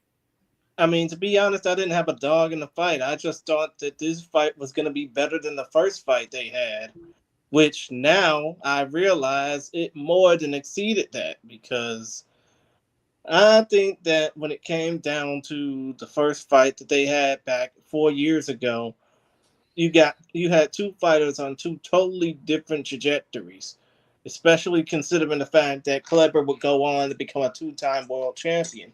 But now you got this big momentum shift, as in you got Mikaru potentially controlling his future destiny. While I mean, I'm not gonna say that Clipper should retire, but I think his clock is about ready to tick down into the final 2 minutes, so to speak. But I got a suggestion for him. There's rumors that Juan Archuleta is coming back to the Epic Rising, right? yeah, That could be I part. mean, he's saying himself that he wants to come back to Rising because he's done well as a featherweight for Bokora. Could that be a matchup for Kleber? Because didn't Kleber get him with a quick heel hook, or was that Shadalayev that got him with a quick heel hook? That was Shadalayev. Oh, it was Shadalayev. Okay, never mind. Did he ever face Kleber yet? Let me go ahead and check because of the fact that I know they might have fought before, but I mean, I know obviously Archuleta's a former Rising World Champion as well, former Rising World Bantamweight Champion. Yes. So that's why I'm suggesting that as a possible matchup right there. And Because yeah, it was actually Kleber Koike that submitted Juan Archuleta via first round heel hook. That was okay. So it was nice. So I think since there's history there, I think they could run that back. They're going to bring back Juan Archuleta. I think that'd be a good fight for Kleber to see if he's still got it. Yeah, make it make sense. And by the way, Juan Archuleta won the title for Baroka MMA, not for Bokora. But still, though, point of the matter is, Homeboy's last fight, he lost 3 straight in Rising before winning that title in NorCal. I think it was. I don't know if it was NorCal for Bokora. I mean, let me check. Actually, it was in Laughlin, Nevada, on the outskirts of Vegas. But still, though, point of the matter is, Archuleta's lost 3 straight in Rising before winning that title in that small promotion outside of Las Vegas. So I wouldn't mind seeing Archuleta come back to fight Koike. It's just that Archuleta, he's got to at least beat the skeptics, prove that he can make weight, so to speak. Yeah, and that's why I think it should be at featherweight where it's at now, because then, because it was the bantamweight fights where he was having problems making weight, right? Mm-hmm. Okay, yeah. So make it a featherweight, make it a rematch with Kleber. I think that'd be a great fight, to see if Kleber still got it. Mm-hmm. Exactly. So I guess we're all done talking about this fight card, right? Yes, we did. We went through every single one of them. We got, we're going to finish in 3 hours for JBF. Yeah, if I wasn't on this podcast, I'd be complaining about the length of it. But I will just add. Hey, we had 4 guests. Remember, we had 4 guests. Now we have 3. You can't expect us to compress 18 fights into 2 hours with 4 guests. Come on. Almost 3 hours, but still, though, I get what you're saying, Jay. Yeah, I just want to add one other thing, that Mikaru winning was the biggest upset of the night. I didn't have any bets on this card. I just went to bed. Just fantasy interest. But yeah, he was a plus 190 underdog. So I'm guessing, I don't know if they're allowed to bet in Japan, but he's got a lot of fans. I'm guessing a lot of people made a lot of money because he was an underdog, and Yaman was a small underdog. He was the other upset of the night. Wow, that's cool. That's cool to know, because both of them had impressive fights, and Yaman got the finish. And if you heard did you hear the crowd popping for Mikuru after? Every time he reversed the position or stuffed the takedown, even the crowd was going nuts for him. And then when he got the win, the crowd just exploded. They're all 45,000 fans were still there to see Mikuru win that fight. So it was just testament to his star power, and just what a cap to the night. Absolutely sensational. Like I said, my card of the year so far. But I mean, it had everything. It just did not have a superior rule set finish. That's all we needed. And it would have been definitely an event of the year candidate. I mean, well, I guess it's an event of the year candidate, but it would have been an event of the year 100%. We'll see what happens for New Year's Eve. But I mean, this was just a sensational car. I absolutely loved it, and it was so much fun watching it with you guys. I mean, like I was telling JBF, like I was telling Jay Krish pre-show, dude, I wanted more. I was ready. It was like 4 or 5 in the morning. I'm sitting there. I was so hyped up. I'm like, dude, I could have 2 more fights here. Go to even 20. Okay. 12 hours of fights. Dude, it was freaking awesome. I had such a good time. Yeah, I loved it. I would have probably enjoyed watching it with you because I'm not gonna stay up to watch no goddamn 12 hours. Yeah. No, but it was really, all joking aside, it was a lot of fun. But like I said, I had so much fun. I love it was all superior rule set bouts, no kick bouts, no custom rules bouts, no 2-round bouts. It was all full superior rule set 3-round mixed martial arts bouts. It's just, man, it was just so fun. And I loved it. I just needed some superior rule set finishes, and it would have just been perfect. And also Bar Goat, Sakaki Barros on the Rose Goat. If he would have done the opening ceremony in the fundoshi, banging the drum, traditional Japanese style, that would have been even the icing on the cake, like it was for Toko Matsuri. But I mean, overall, it was just, man, it was fun. I can't wait for the next one already. And then, dude, have you seen the Ryzen 51 in September, on September 28th? Talk about Ryzen 51 is the next one in less than 8 weeks. It is a absolute banger from top to bottom, bro. I cannot wait for that card. We touched on some of the ones that were going to be on there. Satoshi-san defending against Nomura. We got the Flyweight Grand Prix semifinals, the Heavyweight Grand Prix final. Then we got a Sabatello in a de facto number 1 contender fight. Turn down the card real quick. Oh, okay. You got at Flyweight, Tomizawa versus Joe Hiramoto, little brother of Ren Hiramoto. You got Ryo Takage versus Kisa Miyake. You got former Lion Fight world champion and former K1 World Grand Prix champion Tatsuya Yamato versus former shoot boxing world champ Takahiro Okayama in MMA. You have Genji Umeno going into MMA to take on Ryusei Ashizawa. You got Shoko Sato versus Danny Sabatello, and that's the fight that everybody's going to want to talk about on that end.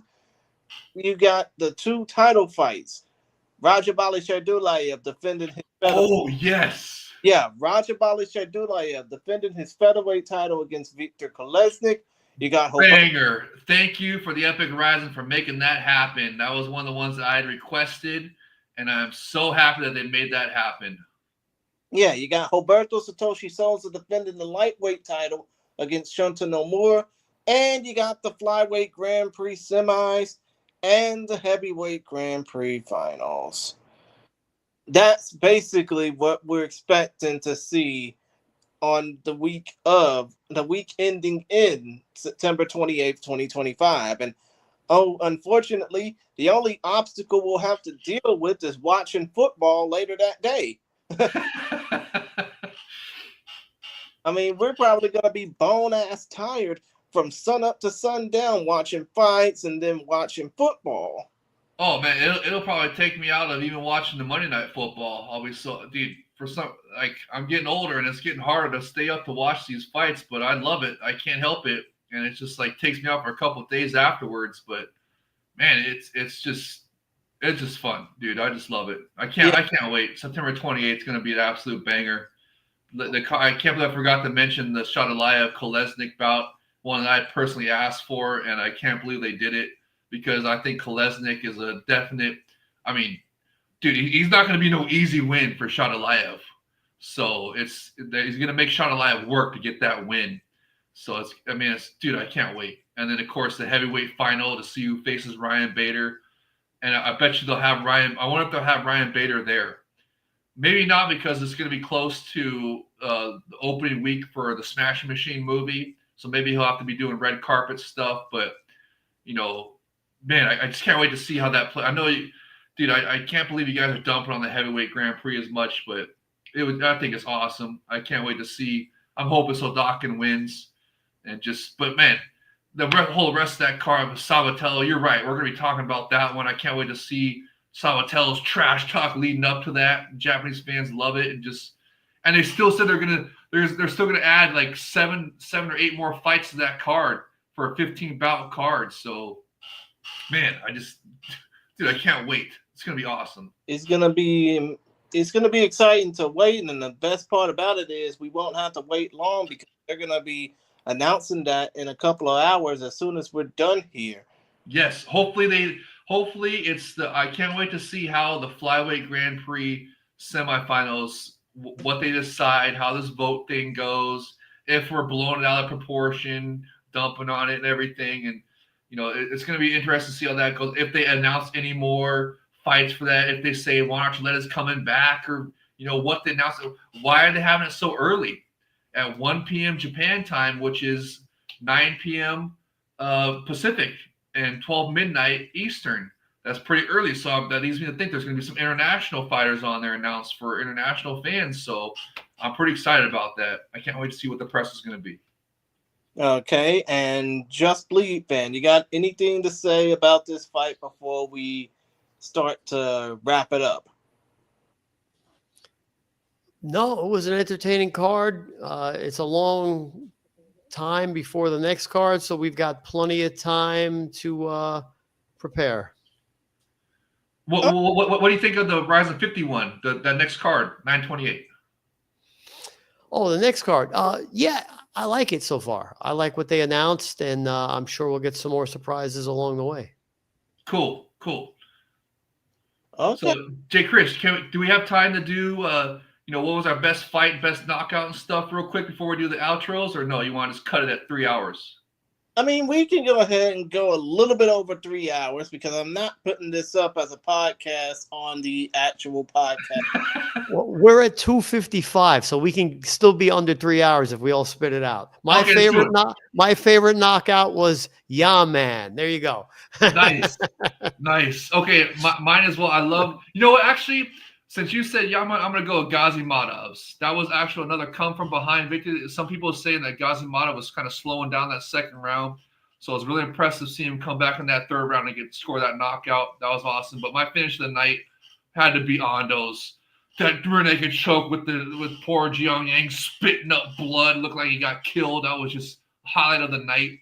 And then for the fights of the night, I'm going to give it to the prelims. I know everyone said the Taiga Furukashi fight was sloppy but fun, but it was really fun because I love the superior rule set action in that. And Tom Kenshin's big boy stomp was just sensational. I got me out of my seat when I was watching that. That was so fun.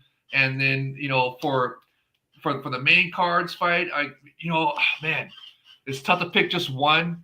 Maybe the Mikuru one was good, but I don't know. I'm going back to the Ghazi Madav one because that was back and forth. It looked like Ghazi Madav was going to lose. So just great fight overall. I see. And as far as the main fight is concerned, or actually as far as the fights that I was interested in, I was definitely interested in Asakura versus Koike, but that's kind of a layup because it's the main event. I was definitely interested in seeing Torres versus Okikubo, even though Torres lost. And the fight of the night that I would say easily was Ren Yaman Sugiyama over Masanori Kanehara, especially because that came after the fight. Now let's do the outros in 2 minutes. We get it under 3 minutes. We put it up as a podcast. Okay. JBF, how can people contact you? I don't really do social media, but I am on the We Are Rising Discord. My handle is Just Bleed Fan, just like it says on screen. I'm always there talking about fights, betting on fights, and bare knuckle FC as well. So that's where I'll be. You can find me there as well. The Ryzen FF Fans Discord. Shout out to JBF for the Ryzen Fantasy League there. Also on Twitter, JAYYOLF1. It's misspelled on purpose. Easy to search everything. If you follow me and you're a real person, I'll follow you right back. Also, check me out on the We Are Rising podcast, the City Life Project podcast with Aisha, and right here on Focus Fights. Like and subscribe. Thank you for tuning in. Okay, and as far as how you can join us on the Rising FF Fans Discord, you can go ahead, pause that down screen you're watching, copy and paste this down. And also, as far as how you can check us out, you can check us out here on our Linktree page, where you can check out how you can get the podcast, how you can get, access to whatever else we're doing over at Focus Fights and all of that. And also, I'm too lazy to basically work post production trying to add my own links, but still. Let's do it. We got a minute left. Let's do the outro. How do Uh, we do it? How we always end it? With the Lenny legend? well, yeah, let me go ahead and get that up real quick, but still, though, as you always say in closing, Pride never die. Pride has risen. and as the great Lenny Hart always likes to say,